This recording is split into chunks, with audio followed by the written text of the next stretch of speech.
ಸಹೋದರ ಸಹೋದರಿಯರೆಲ್ಲರಿಗೂ ನನ್ನ ವಂದನೆಗಳನ್ನು ಮತ್ತೊಮ್ಮೆ ತಿಳಿಸುತ್ತೇನೆ. It's a joy to see so many believers stand up even today morning. ಈ ಬೆಳಗಿನೂ ಎಷ್ಟು ವಿಶ್ವಾಸಿಗಳು ಸೇರಿ ಬಂದಿರುವುದು ನೋಡುವುದು ನನಗೆ ಸಂತೋಷವಾಗಿದೆ. We have 2 sessions today morning and God willing tomorrow also I heard I will be having 2 sessions. ಈ ಬೆಳಗ್ಗೆ 2 ವಾಕ್ಯ ಸಂದೇಶ ಇರುತ್ತದೆ ಮತ್ತು ದೇವರ ಚಿತ್ತ ಇರುವುದಾದರೆ ನಾಳೆ ಬೆಳಗ್ಗೆಯೂ ಸಹ 2 ವಾಕ್ಯ ಸಂದೇಶಗಳು ಇರುತ್ತವೆ. Since we were meditating on the topic of second coming of the Lord, ಕರ್ತನ ಎರಡನೇ ಬರುಣದ ಕುರಿತಾಗಿ ನಾವು ಧ್ಯಾನ ಮಾಡುತ್ತಿರುವಾಗ, in the night time we are meditating on the world events unfolding in relation to the second coming of the Lord. ಸಂಜೆಯ ವೇಳೆಯಲ್ಲಿ ನಾವು ದೇವರ ಎರಡನೇ ಬರುಣದ ಸಂಬಂಧವಾಗಿ ಲೋಕದಲ್ಲಿ ನಡೆಯುವ ಅನೇಕ ಘಟನೆಗಳ ವಿಷಯವಾಗಿ ನಾವು ಧ್ಯಾನ ಮಾಡುತ್ತಾ So I thought of taking this Bible class also in relation to that. ಆದರೆ ಈ ಒಂದು ಸತ್ಯವೇದ ಒಂದು ತರಗತಿಯನ್ನು ಆ ಒಂದು ಪ್ರಸ್ತಾಪಕ್ಕೆ ಸಂಬಂಧವಾಗಿ ನಾನು ತೆಗೆದುಕೊಳ್ಳಬೇಕೆಂಬುದಾಗಿ ನಾನು ಬಯಸುತ್ತೇನೆ. What is the next event that has to take place? ಮುಂದೆ ಯಾವ ಒಂದು ಘಟನೆಯು ಅದು ಸಂಭವಿಸಲಿಕ್ಕಿದೆ? The next event that has to take place is the rapture. ಮುಂದೆ ನಡೆಯಬೇಕಾದ ಒಂದು ಘಟನೆ ಅದು ಸಭೆ ಎತ್ತಲ್ಪಡುವಿಕೆ. The Lord is going to come for his people and we are going to be taken up to meet him in the midair. ಕರ್ತನು ತನ್ನ ಜನರಿಗಾಗಿ ಆತನು ಹಿಂತಿರುಗಿ ಬರುತ್ತಾನೆ. ವಿಶ್ವಾಸಿಗಳಾದ ನಾವು ಮಧ್ಯ ಆಕಾಶಕ್ಕೆ ನಾವು ಒಯ್ಯಲ್ಪಡುತ್ತೇವೆ. I thought of taking in little detail on the topic of rapture.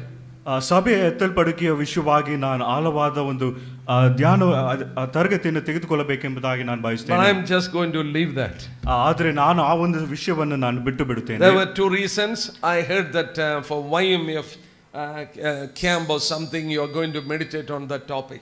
2 ಕಾರಣಗಳು. ಒಂದು YMF ಆ ಒಂದು ಶಿಬಿರ ಸಮಯದಲ್ಲಿ ಈ ಒಂದು ಪ್ರಸ್ತಾಪದಲ್ಲಿ ನಾವು ಧ್ಯಾನ ಮಾಡಲಿಕ್ಕಿದ್ದೇವೆ ಎಂಬುದಾಗಿ. And if you want it I can take it tomorrow. ನಿಮಗೆ ಬೇಕಿರುವುದಾದರೆ ನಾಳೆ ದಿನ ನಾನು ಆ ಒಂದು ಸಂದೇಶವನ್ನು So what happens after the rapture take place? ಈ ಒಂದು ಸಭೆ ಎತ್ತಲ್ಪಡುವಿಕೆ ನಂತರ ನಡೆಯುವ ವಿಷಯಗಳು ಏನು? 2 things have to happen. 2 ವಿಷಯಗಳು ಸಂಭವಿಸಬೇಕು. First one, ಮೊದಲನೇದಾಗಿ believers are going to be examined before the judgment seat of Christ. ವಿಶ್ವಾಸಿಗಳು ಕ್ರಿಸ್ತ ನ್ಯಾಯಾಸನದ ಮುಂದೆ ಅವರು ಪರೀಕ್ಷಿಸಲ್ಪಡುತ್ತಾರೆ. After that, ನಂತರ the marriage of the lamb will take place. ಯಜ್ಞದ ಕುರಿಮರಿಯಾದ ಆತನ ಒಂದು ಮದುವೆ ನಡೆಯಲಿಕ್ಕಿದೆ. So there are 2 events that has to take place after the rapture. ಸಭೆ ಎತ್ತಲ್ಪಡುವಿಕೆ ನಂತರ 2 ಘಟನೆಗಳು ನಡೆಯುತ್ತವೆ. That is examination of our life and then the marriage of the lamb. ನಮ್ಮ ಒಂದು ಜೀವಿತದ ಒಂದು ನ್ಯಾಯ ತೀರ್ಪು ನಂತರ ಆ ಒಂದು ಮದುವೆಯು ನಡೆಯಲಿಕ್ಕಿದೆ. So I thought of taking on that topic of judgment, future judgments. ಮುಂದೆ ಭವಿಷ್ಯದಲ್ಲಿ ನಡೆಯಬೇಕಾದ ಒಂದು ನ್ಯಾಯ ತೀರ್ಪಿನ ವಿಷಯವಾಗಿ ನಾನು ಮಾತನಾಡಬೇಕೆಂದು How many judgments are awaiting men according to the scriptures? ದೇವರ ವಾಕ್ಯಕ್ಕೆ ಅನುಸಾರವಾಗಿ ಮನುಷ್ಯರಿಗೆ ಎಷ್ಟು ನ್ಯಾಯ ತೀರ್ಪುಗಳು ಉಂಟು? Can you answer? ಯಾರಾದರೂ ಉತ್ತರ ಕೊಡಬಹುದು? Some have told me 2. ಒಬ್ಬರು 2 ಎಂಬುದಾಗಿ ಹೇಳಿದರು. Some told me it is 8. ಕೆಲವರು ಒಬ್ಬರು 8 ಎಂಬುದಾಗಿ ಹೇಳಿದರು. We will examine the scriptures and we will find out there are 3 judgments that is awaiting men. ದೇವರ ವಾಕ್ಯಕ್ಕೆ ಅನುಸಾರವಾಗಿ ನಾವು ದೇವರ ವಾಕ್ಯವನ್ನು ಧ್ಯಾನಿಸಿ ಮನುಷ್ಯರಿಗೆ ಇರುವ 3 ನ್ಯಾಯ ತೀರ್ಪುಗಳನ್ನು ನಾವು ಧ್ಯಾನಿಸೋಣ. We will try to cover up these 3 topics. ಈ 3 ವಿಷಯಗಳನ್ನು ನಾವು ಧ್ಯಾನಿಸಲಿಕ್ಕಿದ್ದೇವೆ. And we are going to study in detail on the judgment of believers. ವಿಶ್ವಾಸಿಗಳ ನ್ಯಾಯ ತೀರ್ಪಿನ ವಿಷಯವಾಗಿ ನಾವು ಆಳವಾಗಿ ಧ್ಯಾನ ಮಾಡುತ್ತೇವೆ. This is something really disciplined my own life. ಈ ಒಂದು ಸಂಗತಿ ನನ್ನ ಒಂದು ಸ್ವಂತ ಜೀವಿತವನ್ನು ಶಿಸ್ತು ಕ್ರಮಪಡಿಸಿತು. I have wrote a book on this topic. ಈ ಒಂದು ಪ್ರಸ್ತಾಪದ ಮೇರೆಗೆ ಒಂದು ಪ್ರಸ್ತಾಪದ ವಿಷಯವಾಗಿ ಒಂದು ಪುಸ್ತಕವನ್ನು ನಾನು ಬರೆದಿದ್ದೇನೆ. Unfortunately it is in Malayalam. ಆದರೆ ಅದು ಮಲಯಾಳಂ ಭಾಷೆಯಲ್ಲಿ ಮಾತ್ರ ಉಂಟು. So I am trying to make it into English. ಅದನ್ನು ಆಂಗ್ಲ ಭಾಷೆಗೆ ನಾನು ಭಾಷಾಂತರ ಮಾಡಲಿಕ್ಕೆ ಪ್ರಯತ್ನ because ಮಾಡುತ್ತೇನೆ. many believers from Andhra Pradesh asked to make it into English so that they can translate to their language. Andhra ಪ್ರದೇಶದಲ್ಲಿರುವ ವಿಶ್ವಾಸಿಗಳು ಅದನ್ನು ಇಂಗ್ಲಿಷ್ಗೆ ತರ್ಜುಮೆ ಮಾಡಿ ಭಾಷಾಂತರ ಮಾಡಿ ನಂತರ ಅವರ ಭಾಷೆಗೆ ತರ್ಜುಮೆ ಮಾಡಬೇಕೆಂಬುದಾಗಿ ಅವರು ಕೇಳಿಕೊಂಡರು. So I seek your prayers for that. ಈ ಒಂದು ವಿಷಯಕ್ಕಾಗಿ ನಿಮ್ಮ ಒಂದು ಪ್ರಾರ್ಥನೆಯನ್ನು ನಾನು ಕೇಳಿಕೊಳ್ಳುತ್ತೇನೆ. What are the 3 judgments that is awaiting men? ಮನುಷ್ಯರಿಗಿರುವ 3 ಆ ಒಂದು ನ್ಯಾಯ ತೀರ್ಪುಗಳು ಯಾವ್ಯಾವು? The first judgment that is going to take place is in relation to believers. ಮೊದಲನೇ ಒಂದು ನ್ಯಾಯ ತೀರ್ಪು ಅದು ವಿಶ್ವಾಸಿಗಳಿಗೆ ಸಂಬಂಧವಾಗಿ ಅದು ಸಂಭವಿಸುತ್ತದೆ. 2 Corinthians chapter 5 2 ಕೊರಿಂಥ 5ನೇ ಅಧ್ಯಾಯ verses 10. 10ನೇ ವಚನ. We are just reading and then we will go into detail later on. ವಚನವನ್ನು ಓದಿ ನಂತರ ನಾವು ಆಳವಾದ ಒಂದು ವಿವರಣೆಗೆ ಹೋಗೋಣ. 2 Corinthians chapter 5 verses 10. 2 ಕೊರಿಂಥ 5ನೇ ಅಧ್ಯಾಯ 10ನೇ ವಚನ. This is believers' judgment. ಇದು ವಿಶ್ವಾಸಿಗಳಿಗೆ ಇರುವ ನ್ಯಾಯ ತೀರ್ಪು. We must all appear before the judgment seat of Christ, that each one may receive the things done in the body according to what he has done, whether good or bad. ಯಾಕಂದರೆ ಪ್ರತಿಯೊಬ್ಬನು ತನ್ನ ದೇಹದ ಮೂಲಕ ನಡೆಸಿದ ಒಳ್ಳೆಯದಕ್ಕಾಗಲಿ ಕೆಟ್ಟದಕ್ಕಾಗಲಿ ಸರಿಯಾಗಿ ಪ್ರತಿಫಲವನ್ನು ಹೊಂದುವುದಕ್ಕೋಸ್ಕರ ನಾವೆಲ್ಲರೂ ಕ್ರಿಸ್ತನ ನ್ಯಾಯಾಸನದ ಮುಂದೆ ಯಥಾಸ್ಥಿತಿಯಲ್ಲಿ ಕಾಣಿಸಿಕೊಳ್ಳಬೇಕು. We are very familiar with that verse. ಈ ಒಂದು ವಚನ ನಮಗೆ ಪರಿಚಯವಾಗಿದೆ. The familiarity has made us in a state that we don't understand the proper meaning of that word. ಈ ಒಂದು ವಾಕ್ಯವು ನಮಗೆ ಪರಿಚಯವಾಗಿರುವುದರಿಂದ ಸರಿಯಾದ ಒಂದು ಅರ್ಥವನ್ನು ನಾವು ತಿಳಿದುಕೊಳ್ಳದೆ ಹೋಗಿದ್ದೇವೆ. I believe this is one of the most misunderstood words. ಈ ಒಂದು ವಚನವು ಹೆಚ್ಚಾಗಿ ಒಂದು ತಪ್ಪಾಗಿ ಅರ್ಥ ಮಾಡಿಕೊಳ್ಳುವ ಒಂದು ವಾಕ್ಯ ಭಾಗ. If I ask you a question, what is the thing that is going to be examined? ಯಾವ ಒಂದು ವಿಷಯದಲ್ಲಿ ಅದು ಪರೀಕ್ಷಿಸಲ್ಪಡುತ್ತದೆ ಎಂಬುದಾಗಿ ನಾವು ನಿನ್ನನ್ನು Can you tell me the answer? ನೀವು ಉತ್ತರ ಕೊಡುವುದಕ್ಕೆ ಸಾಧ್ಯನಾ? The examination is to find out whether it is good or bad. ಆ ಒಂದು ಪರೀಕ್ಷೆ ಅದು ಒಳ್ಳೆಯದಾ ಅದು ಕೆಟ್ಟದಾ ಎಂಬುದಕ್ಕೆ ಪರೀಕ್ಷಿಸುವ ಸಂಗತಿ. Not in relation to sin, not at all sin. ಅದು ಪಾಪಕ್ಕೆ ಸಂಬಂಧಪಟ್ಟದಲ್ಲ. So we will look into it later on. ನಾವು ಮುಂದಕ್ಕೆ ನಾವು ಆ ಒಂದು ವಿಷಯವನ್ನು So ನೋಡಲಿದ್ದೇವೆ. one thing you should understand, believers are going to be taken up, they are going to stand before this judgment seat and their life is going to be examined. ಒಂದು ಸಂಗತಿ ನಾವು ಅರ್ಥ ಮಾಡಿಕೊಳ್ಳಬೇಕು, ವಿಶ್ವಾಸಿಗಳು ಅವರು ಎತ್ತಲ್ಪಡುತ್ತಾರೆ, ನಂತರ ಅವರು ಕ್ರಿಸ್ತನ ನ್ಯಾಯಾಸನದ ಮುಂದೆ ಅವರ ಜೀವಿತ ಪರೀಕ್ಷಿಸಲ್ಪಡುತ್ತದೆ, ನಂತರ ಅವರಿಗೆ ಪ್ರತಿಫಲ. That is after rapture and before the glorious appearing. This has to happen in the mid-air. ಈ ಒಂದು ಸಭೆ ಎತ್ತಲ್ಪಡುವಿಕೆ ನಂತರ ಮತ್ತು ಮಹಿಮಾವುದು ಕ್ರಿಸ್ತನು ಆತನು ಪ್ರಕಟಿಸುವುದಕ್ಕೆ ಮುಂಚಿತ ಈ ಒಂದು ಸಂಗತಿ ನಡೆಯಬೇಕು. When the Christ is going to come back to this earth, ಕ್ರಿಸ್ತನು ಆತನು ಹಿಂತಿರುಗಿ ಈ ಲೋಕಕ್ಕೆ ಬರುವಾಗ he is going to rule this world. ಈ ಲೋಕದಲ್ಲಿ ಆತನು ಆಳ್ವಿಕೆ ನಡೆಸುತ್ತಾನೆ. All the people who are living at that time will not enter into his kingdom. ಆ ಒಂದು ಸಂದರ್ಭದಲ್ಲಿ ಜೀವಿಸುವ ಎಲ್ಲರೂ ಆತನ ರಾಜ್ಯಕ್ಕೆ ಪ್ರವೇಶಿಸುವುದಿಲ್ಲ. In the rapture only believers are taken up. ಆ ಒಂದು ಸಭೆ ಎತ್ತಲ್ಪಡುವಿಕೆಯಲ್ಲಿ ವಿಶ್ವಾಸಿಗಳು ಮಾತ್ರ ಅವರು ಒಯ್ಯಲ್ಪಡುತ್ತಾರೆ. The rest are left here. ಉಳಿದವರು ಇಲ್ಲೇ ಕೈ ಬಿಡಲ್ಪಡುತ್ತಾರೆ. 7 years tribulation.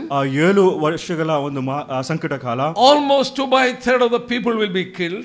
3ರಲ್ಲಿ 2 ಭಾಗ ಜನರು ಅವರು ಸಂಹರಿಸಲ್ಪಡುತ್ತಾರೆ. The remaining people, ಉಳಿದ ಜನರು, they are not all of them are not going to enter into millennium. ಅವರಲ್ಲಿ ಎಲ್ಲರೂ ಆ ಒಂದು 1000 ವರ್ಷದ ಆಳ್ವಿಕೆಯಲ್ಲಿ ಅವರು As the Lord comes back to this earth, ಕರ್ತನು ಆತನು ಹಿಂತಿರುಗಿ ಬರುವಾಗ he is going to establish another throne here in order to judge the living people. ಜೀವಿಸುವ ಜನರನ್ನು ನ್ಯಾಯ ತೀರ್ಪಿಸುವುದಕ್ಕಾಗಿ ಆತನು ಮತ್ತೊಂದು ರಾಜ್ಯವನ್ನು ಸ್ಥಾಪಿಸುತ್ತಾನೆ.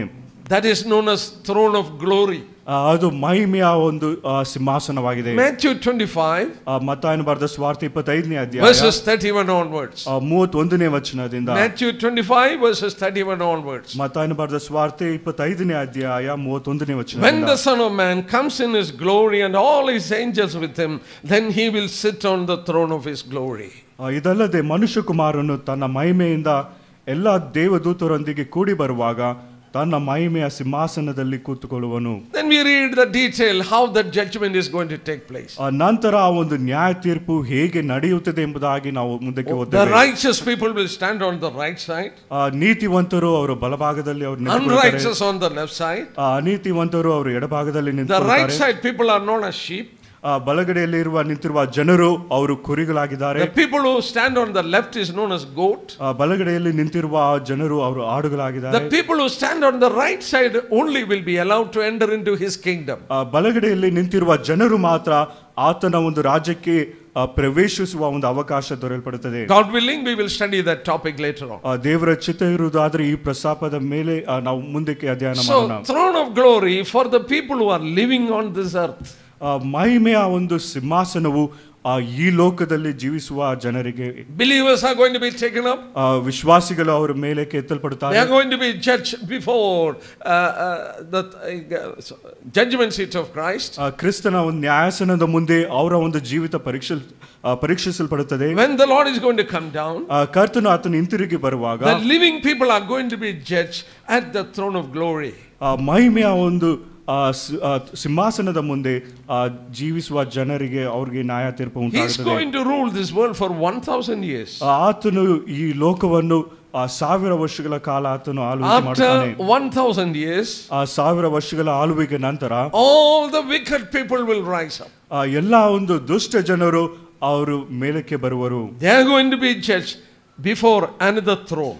ಅವರೆಲ್ಲರೂ ಮತ್ತೊಂದು ಸಿಂಹಾಸನದ ಮುಂದೆ ಅವರು ನ್ಯಾಯ ತೀರ್ಪು That is a judgment of sinners. ಅದು ಪಾಪಿಗಳಿಗೆ ಇರುವ ಒಂದು ನ್ಯಾಯ ತೀರ್ಪು. They are going to be judged at the great white throne judgment. ಬಿಳಿ ಸಿಂಹಾಸನದ ಮುಂದೆ ಅವರಿಗೆ ನ್ಯಾಯ ತೀರ್ಪು ಉಂಟಾಗುತ್ತದೆ. Revelation chapter 20, ಪ್ರಕಟಣೆ 20ನೇ ಅಧ್ಯಾಯ verses 11 to 15. 11ನೇ ವಚನದಿಂದ 15ನೇ ವಚನ ತನಕ. No need of reading now. ಒಂದು ವಾಕ್ಯವನ್ನು ಓದೋದು ಬೇಕು. Then I saw a great white throne. ನಂತರ ನಾನು ಒಂದು ಮಹಾ ಬಿಳಿ ಸಿಂಹಾಸನವನ್ನು ನೋಡಿದೆನು. All the unbelievers are going to be judged there. ಎಲ್ಲಾ ಅವಿಶ್ವಾಸಿಗಳು ಅಲ್ಲಿ ಆ ಒಂದು ಸ್ಥಳದಲ್ಲಿ ಅವರಿಗೆ ನ್ಯಾಯ ತೀರ್ಪು ಉಂಟಾಗುತ್ತದೆ. Do you know why only unbelievers are standing there and why a judgment is needed for them? ಯಾಕೆ ಅವಿಶ್ವಾಸಿಗಳು ಮಾತ್ರ ಅಲ್ಲಿ ನಿಂತಿದ್ದಾರೆ, ಯಾಕೆ ಅವರಿಗೆ ಆ ಒಂದು ನ್ಯಾಯ ತೀರ್ಪು ಉಂಟಾಗುತ್ತದೆ? We will see all sinners are not going to be judged on the same way. They all will go to hell but not the same judgment. ಪಾಪಿಗಳು ಎಲ್ಲರೂ ಅವರು ನರಕಕ್ಕೆ ಹೋಗುತ್ತಾರೆ, ಆದರೆ ಎಲ್ಲರಿಗೂ ಒಂದೇ ರೀತಿಯಾದ ನ್ಯಾಯ ತೀರ್ಪು ಅವರಿಗೆ ದೊರೆಯುವುದಿಲ್ಲ. When you study this part, you will understand there is difference in judgment even in hell. ನರಕದಲ್ಲಿಯೂ ಸಹ ಒಂದು ನ್ಯಾಯ ತೀರ್ಪಿನ ಒಂದು ಹಂತವು ಬೇರೆ ಬೇರೆ ಆಗಿರುತ್ತದೆ. So 3 judgments are awaiting. 3 ನ್ಯಾಯ ತೀರ್ಪು ಅದು ಕಾಯುತ್ತಿದೆ. For believers, ವಿಶ್ವಾಸಿಗಳಿಗೆ, when we are going to be taken up, ನಾವು ಮೇಲಕ್ಕೆ ಎತ್ತಲ್ಪಡುವಾಗ, before the judgment seat of Christ, ಕ್ರಿಸ್ತನ ನ್ಯಾಯಾಸನದ ಮುಂದೆ ನ್ಯಾಯ ತೀರ್ಪು ಹೊಂದಲು, when the Lord comes down, ಕರ್ತನು ಹಿಂತಿರುಗಿ ಬಂದಾಗ, for the people who are living at the throne of glory, ಮಹಿಮೆಯ ಒಂದು ಸಿಂಹಾಸನದ ಮುಂದೆ ಜೀವಿಸುವ ಜನರಿಗೆ ನ್ಯಾಯ ತೀರ್ಪು after 1000 years, 1000 ವರ್ಷಗಳ ನಂತರ sinners are going to be judged before the throne of glory. ಒಂದು ಮಹಿಮೆ, great white throne judgment. ಮಹಾ ಬಿಳಿ ಸಿಂಹಾಸನದ ಮುಂದೆ ಒಂದು ಅವಿಶ್ವಾಸಿಗಳಿಗೆ ಅವರಿಗೆ ನ್ಯಾಯ ತೀರ್ಪು ಉಂಟಾಗುತ್ತದೆ. Look at the verse in Hebrews 9:27. ಇಬ್ರಿಯರಿಗೆ ಬರೆದ ಪತ್ರಿಕೆ 9ನೇ ಅಧ್ಯಾಯ 27ನೇ ವಚನ. Famous verse.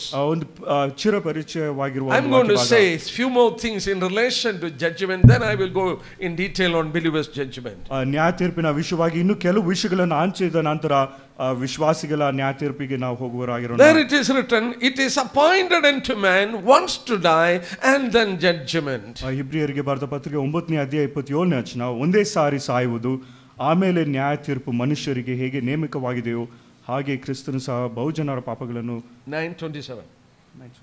It is appointed unto man once to die and then judgment. ಒಂದೇ ಸಾರಿ ಸಾಯುವುದು, ಆಮೇಲೆ ನ್ಯಾಯ ತೀರ್ಪು. So there are 2 appointments there. ಅಲ್ಲಿ 2 ನೇಮಕವಾಗಿದೆ. I am going to take certain appointments of God in relation to this judgment.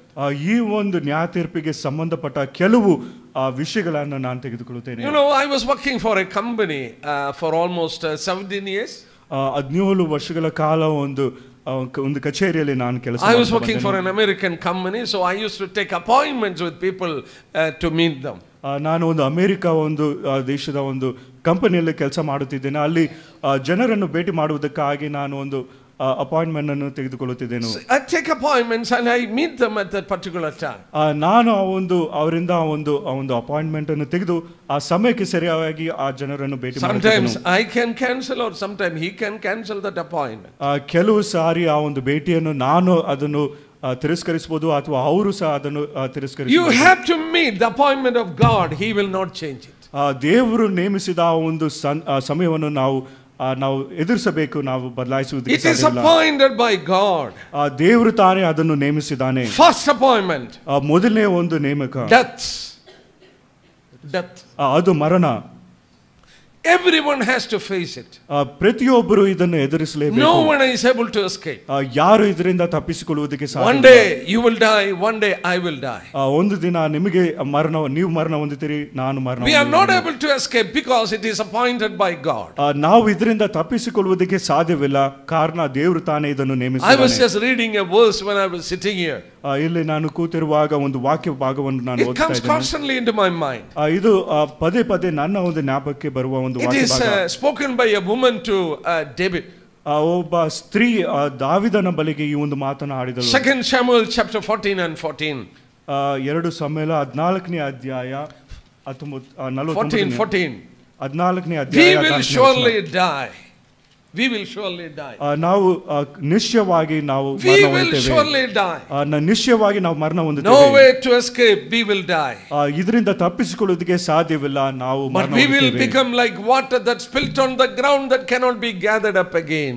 ನೀರು ನೆಲದ ಮೇಲೆ ಚೆಲ್ಲಿದ ನಂತರ ಅದನ್ನು ತಿರುಗಿ ಸೇರಿಸಿಕೊಳ್ಳದ ಹಾಗೆ ನಾವು ಸಾಯುತ್ತೇವೆ. How many times we have knocked out the water from the dining table? ಎಷ್ಟು ಬಾರಿ ನಾವು ಆ ಒಂದು ಡೈನಿಂಗ್ ಟೇಬಲ್ ಇಂದ ಆ ಒಂದು ನೀರನ್ನು ನಾವು ಕೆಳಕ್ಕೆ ಚೆಲ್ಲಿದ್ದೇವೆ. The water that spills on the ground, ಆ ಒಂದು ನೆಲಕ್ಕೆ ಸುರಿಸಲ್ಪಟ್ಟ ಒಂದು ನೀರು, you cannot take and use it again. ಅದನ್ನು ತಿರುಗಿ ನಾವು ಕೂಡಿಸಿ ಅದನ್ನು it is exactly like that. You have only one life to live. You cannot live it again. ಅದೇ ರೀತಿಯಾಗಿ ನಮಗೆ ಒಂದು ಜೀವ ಉಂಟು, ಮತ್ತೊಮ್ಮೆ ನಾವು ಜೀವಿಸುವುದಕ್ಕೆ ಸಾಧ್ಯ. Once you die, it will be like that water that spilled on the ground that you cannot gather it again. ನೀವು ಒಂದು ಸಾರಿ ನಾವು ಸಾಯುವುದಾದ್ರೆ ಆ ಒಂದು ನೀರು ಚೆಲ್ಲಿದ ಹಾಗೆ ಅದನ್ನು ತಿರುಗಿ ನಾವು ಸೇರಿಸುವುದಿಲ್ಲ. It is appointed unto man to die. ಮನುಷ್ಯರಿಗೆ ಒಂದೇ ಸಾರಿ ಆ ಒಂದು ಸಾಯುವುದು ನೇಮಕವಾಗಿದೆ. As death is sure, after death the judgment is sure. ಮರಣವು ಎಷ್ಟು ನಿಶ್ಚಯವಾಗಿದೆಯೋ ಅದಾದ ನಂತರ ನ್ಯಾಯ ತೀರ್ಪು ಸಹ ನಿಶ್ಚಯವಾಗಿದೆ. We are so sure of death, it should be so sure to us that we are going to face that judgment after death. ಮರಣವು ಎಷ್ಟು ನಮಗೆ ನಿಶ್ಚಯವಾಗಿದೆಯೋ ಅದೇ ರೀತಿಯಾಗಿ ಮರಣ ನಂತರ ಆ ನ್ಯಾಯ ತೀರ್ಪನ್ನು ಎದುರಿಸಬೇಕಾಗಿದೆ, ಅದು ಸಹ ನಿಶ್ಚಯವಾಗಿದೆ. We are going to see another appointment of God in relation to judgment. ನ್ಯಾಯ ತೀರ್ಪಿಗೆ ಸಂಬಂಧಪಟ್ಟ ಮತ್ತೊಂದು ಒಂದು ನೇಮಕವನ್ನು ನಾವು ನೋಡ್ತೇವೆ. Look at Acts chapter 10. ಅಪೊಸ್ತಲ ಕೃತ್ಯಗಳು 10ನೇ ಅಧ್ಯಾಯ. Acts chapter 10. ಅಪೊಸ್ತಲ ಕೃತ್ಯಗಳು 10ನೇ ಅಧ್ಯಾಯ and verses 42. 42ನೇ ವಚನ. He commanded us to preach to the people and to testify that it is he who was ordained or appointed by God to be the judge of the living and the dead. ಆತನೇ ಜೀವಿತರಿಗೂ ಸತ್ತವರಿಗೂ ನ್ಯಾಯಾಧಿಪತಿಯಾಗಿ ದೇವರಿಂದ ನೇಮಕವಾದವನು ಎಂಬುದನ್ನು ಜನರಿಗೆ ಸಾಕ್ಷಿ ಹೇಳಬೇಕೆಂದು ದೇವರು ನಮಗೆ ಅಪ್ಪಣೆ ಕೊಟ್ಟನು. Death is appointed. ಮರಣ ಅದು ನೇಮಕವಾಗಿದೆ. Judgment is appointed. ನ್ಯಾಯ ತೀರ್ಪು ನೇಮಕವಾಗಿದೆ. Now we read that the judge is appointed. ಇಲ್ಲಿ ಆ ನ್ಯಾಯಾಧಿಪತಿಯು ಸಹ ನೇಮಕವಾಗಿದೆ. We get a little more light in John's Gospel chapter 5. ಯೋಹನ ಬರೆದ ಸುವಾರ್ತೆ 5ನೇ ಅಧ್ಯಾಯ. Look at verses 22. 22ನೇ ವಚನವನ್ನು ನೋಡಿರಿ. There you read, for the Father judges no one but has commanded all judgment to his Son. ಇದಲ್ಲದೆ ತಂದೆಯು ಯಾರಿಗೂ ತೀರ್ಪು ಮಾಡುವುದಿಲ್ಲ, ತೀರ್ಪು ಮಾಡುವ ಅಧಿಕಾರವನ್ನೆಲ್ಲ ಮಗನಿಗೆ ಕೊಟ್ಟಿದ್ದಾನೆ. All the judgment is given to his Son. ಮಗನಿಗೆ ಎಲ್ಲಾ ಒಂದು ನ್ಯಾಯ ತೀರ್ಪು ಮಾಡುವ ಅಧಿಕಾರ ಕೊಟ್ಟಿದ್ದಾನೆ. He is the one who is sitting on all judgment seats. ಆತನು ತಾನೇ ಎಲ್ಲಾ ಒಂದು ನ್ಯಾಯ ತೀರ್ಪಿನ ಒಂದು ಆಸನದಲ್ಲಿ ಕೂತಿದ್ದಾನೆ. We are going to see another appointment. ಮತ್ತೊಂದು ನೇಮಕವನ್ನು ನಾವು ನೋಡುತ್ತೇವೆ. Look at Acts chapter 17. ಅಪೊಸ್ತಲ ಕೃತ್ಯಗಳು 17ನೇ ಅಧ್ಯಾಯ. Acts chapter 17. ಅಪೊಸ್ತಲ ಕೃತ್ಯಗಳು 17ನೇ ಅಧ್ಯಾಯ. And verses 31. 31ನೇ ವಚನ. There you read again, he has appointed a day on which he will judge the world in righteousness by the man whom he has ordained. ಯಾಕಂದ್ರೆ ಆತನು ನಿಷ್ಕೃಷಿ ಮಾಡಿದ ಪುರುಷನ ಕೈಯಿಂದ ನೀತಿಗನುಸಾರವಾಗಿ ಭೂಲೋಕದ ನ್ಯಾಯ ವಿಚಾರಣೆ ಮಾಡುವುದಕ್ಕೆ ಒಂದು ದಿವಸವನ್ನು ಗೊತ್ತು ಮಾಡಿದ್ದಾನೆ. He has appointed a day of judgment. ಒಂದು ನ್ಯಾಯ ತೀರ್ಪಿನ ಒಂದು ದಿವಸವನ್ನು ಗೊತ್ತು ಮಾಡಿದ್ದಾನೆ. No one can change that day. ಆ ಒಂದು ದಿನವನ್ನು ಯಾರು ಬದಲಾಯಿಸುವುದಕ್ಕೆ ಸಾಧ್ಯವಿಲ್ಲ. Look at the appointments of God. ದೇವರ ಒಂದು ನೇಮಕವನ್ನು ನೋಡಿರಿ. Death is appointed. ಮರಣವು ನೇಮಕವಾಗಿದೆ. Judgment is appointed. ನ್ಯಾಯ ತೀರ್ಪು ನೇಮಕವಾಗಿದೆ. Judge is appointed. ನ್ಯಾಯಾಧಿಪತಿ ನೇಮಕವಾಗಿದ್ದಾನೆ. A day is appointed. ಒಂದು ದಿವಸವೂ ಸಹ ನೇಮಕವಾಗಿದೆ. Now one more thing. ಮತ್ತೊಂದು ವಿಷಯ. For every judgment there is a certain laws by which a person is going to be judged. ಪ್ರತಿಯೊಂದು ನ್ಯಾಯ ತೀರ್ಪಿನಲ್ಲಿ ಆ ಒಂದು ಕೆಲವು ನಿಯಮಗಳು ಉಂಟು. ಆ ನಿಯಮಕ್ಕೆ ಅನುಸಾರವಾಗಿ ಆ ಮನುಷ್ಯನು ನ್ಯಾಯ ತೀರ್ಪು ಹೊಂದುವನು. Even God says we are going to be judged by certain laws that is laid down. ಕರ್ತನು ದೇವರು ತಾನೇ ಆತನು ಹೇಳಿದ್ದೇನೆಂದರೆ ಕೆಲವು ನಿಯಮಕ್ಕೆ ಅನುಸಾರವಾಗಿ ನಾವು ನ್ಯಾಯ ತೀರ್ಪು. What is that law by which we are going to be judged? ಆ ಒಂದು ನಿಯಮಗಳು ಯಾವ್ಯಾವು? Look at chapter 12 of John. ಯೋಹನ ಬರೆದ ಸುವಾರ್ತೆ 12ನೇ ಅಧ್ಯಾಯ. Verses 48. 48ನೇ ವಚನ. There we read the words of the Lord. He who rejects me and does not receive my word has that which judges him. The word that I have spoken will judge him in the last day. 12ನೇ ಅಧ್ಯಾಯ 48ನೇ ವಚನ. ಲಕ್ಷ್ಯ ಮಾಡದೆ ನನ್ನ ಮಾತುಗಳನ್ನು ಅಂಗೀಕರಿಸದೆ ಇರುವವನಿಗೆ ತೀರ್ಪು ಮಾಡುವಂಥದ್ದು ಒಂದು ಇದೆ. ಅದು ಯಾವುದೆಂದರೆ the words I have spoken will judge you. ಅದು ಯಾವುದೆಂದರೆ ನಾನು ಆಡಿದ ಮಾತು. It is not what the pastor has told. ಅದು ಒಂದು ಪಾಸ್ಟರ್ ಅವರು It is not what the priest has told. ಒಂದು ಪಾದ್ರಿ ಹೇಳಿದ ಒಂದು ಮಾತಿನ ಮೇರೆಗೆ ಅಲ್ಲ. It is what the Lord has spoken will be the basis of your judgment. ದೇವರು ಆಡಿದ ಮಾತು ಅದರ ಆಧಾರದ ಮೇಲೆ ನ್ಯಾಯ ತೀರ್ಪು ಉಂಟಾಗುತ್ತದೆ. Turn with me to Deuteronomy chapter 18. ಧರ್ಮೋಪದೇಶಕಾಂಡ 18ನೇ ಅಧ್ಯಾಯಕ್ಕೆ ನಿಮ್ಮ ಸತ್ಯವೇದ. This was foretold to Moses in Deuteronomy chapter 18 and verses 18 and 19. ಧರ್ಮೋಪದೇಶಕಾಂಡ 18ನೇ ಅಧ್ಯಾಯ 18 ಮತ್ತು 19ನೇ ವಚನದಲ್ಲಿ ಮೋಶೆಗೆ ಈ ಒಂದು ವಿಷಯವು ತಿಳಿಸಲ್ಪಟ್ಟಿತು. Deuteronomy 18 and verses 18 onwards. ಧರ್ಮೋಪದೇಶಕಾಂಡ 18ನೇ ಅಧ್ಯಾಯ 18ನೇ ವಚನ. I will raise up for them a prophet like you from among their brethren and will put my word in his mouth. He shall speak to them and that I command him. And it shall be that whosoever will not hear my word which he speaks in my name, I will require it of him. ಇವರ ಸ್ವದೇಶದವರಲ್ಲಿ ನಿನ್ನಿಂದ ಪ್ರವಾದಿಯನ್ನು ಅವರಿಗೋಸ್ಕರ ಏರ್ಪಡಿಸುವೆನು. ಅವನ ಬಾಯಿಂದ ನನ್ನ ಮಾತುಗಳನ್ನು ನುಡಿಸುವೆನು. ನಾನು ಅವನಿಗೆ ಆಜ್ಞಾಪಿಸಿದನೆಲ್ಲ ಅವನು ಅವರಿಗೆ ತಿಳಿಸುವನು. ಅವನು ನನ್ನ ಹೆಸರಿನಲ್ಲಿ ಹೇಳಿದ ಮಾತುಗಳಿಗೆ ಯಾರು ಕಿವಿ ಕೊಡುವುದಿಲ್ಲವೋ ಅಂಥವರನ್ನು ನಾನು ಶಿಕ್ಷಿಸುವೆನು. This prophecy is concerning our blessed Lord. ಈ ಒಂದು ಪ್ರವಾದನೆ ಅದು ನಮ್ಮ ಕರ್ತನಾದ ಯೇಸು ಕ್ರಿಸ್ತನ ವಿಷಯವಾಗಿ. As he was on this earth, ಆತನು ಈ ಲೋಕದಲ್ಲಿ ಜೀವಿಸುತ್ತಿರುವಾಗ, as he spoke to the people, ಆತನು ಜನರೊಂದಿಗೆ ಮಾತನಾಡಿದಾಗ, he constantly reminded them. ಆತನು ಪದೇ ಪದೇ ಅವರಿಗೆ ಜ್ಞಾಪಕಪಡಿಸುತ್ತಿದ್ದನು. The words you hear is the words of my Father. ನೀವು ಕೇಳುವ ಈ ಮಾತುಗಳು ಅದು ನನ್ನ ತಂದೆಯ ಮಾತುಗಳಾಗಿವೆ. He has put his word into his mouth. ಆತನು ತಂದೆಯಾದ ದೇವರು ಆ ಒಂದು ಮಾತುಗಳನ್ನು ಆ ಒಂದು ಆತನ ಬಾಯಲ್ಲಿ ಕೊಟ್ಟಿದ್ದಾನೆ. He spoke to the people. ಆತನು ಜನರೊಂದಿಗೆ ಮಾತನಾಡಿದನು. God said, if anyone doesn't obey, I will require it from him. ದೇವರು ಆತನು ಹೇಳಿದ್ದೇನೆಂದರೆ ನನ್ನ ಮಾತಿಗೆ ವಿಧೇಯರಾಗದೇ ಇರುವವನಿಗೆ ಶಿಕ್ಷೆ ಆಗುವುದು. We are going to be judged based on the word that is spoken by the Lord. ಕರ್ತನು ಆಡಿದ ಒಂದು ಮಾತಿನ ಮೇರೆಗೆ ನಮಗೆ ನ್ಯಾಯ ತೀರ್ಪು ಉಂಟಾಗುತ್ತದೆ. At last, one more verse. ಕೊನೆಯದಾಗಿ ಮತ್ತೊಂದು ವಾಕ್ಯ ಭಾಗ, Psalm ಕೀರ್ತನೆಗಳು 9 chapter 9 Psalm 9 9ನೇ ಕೀರ್ತನೆ and verses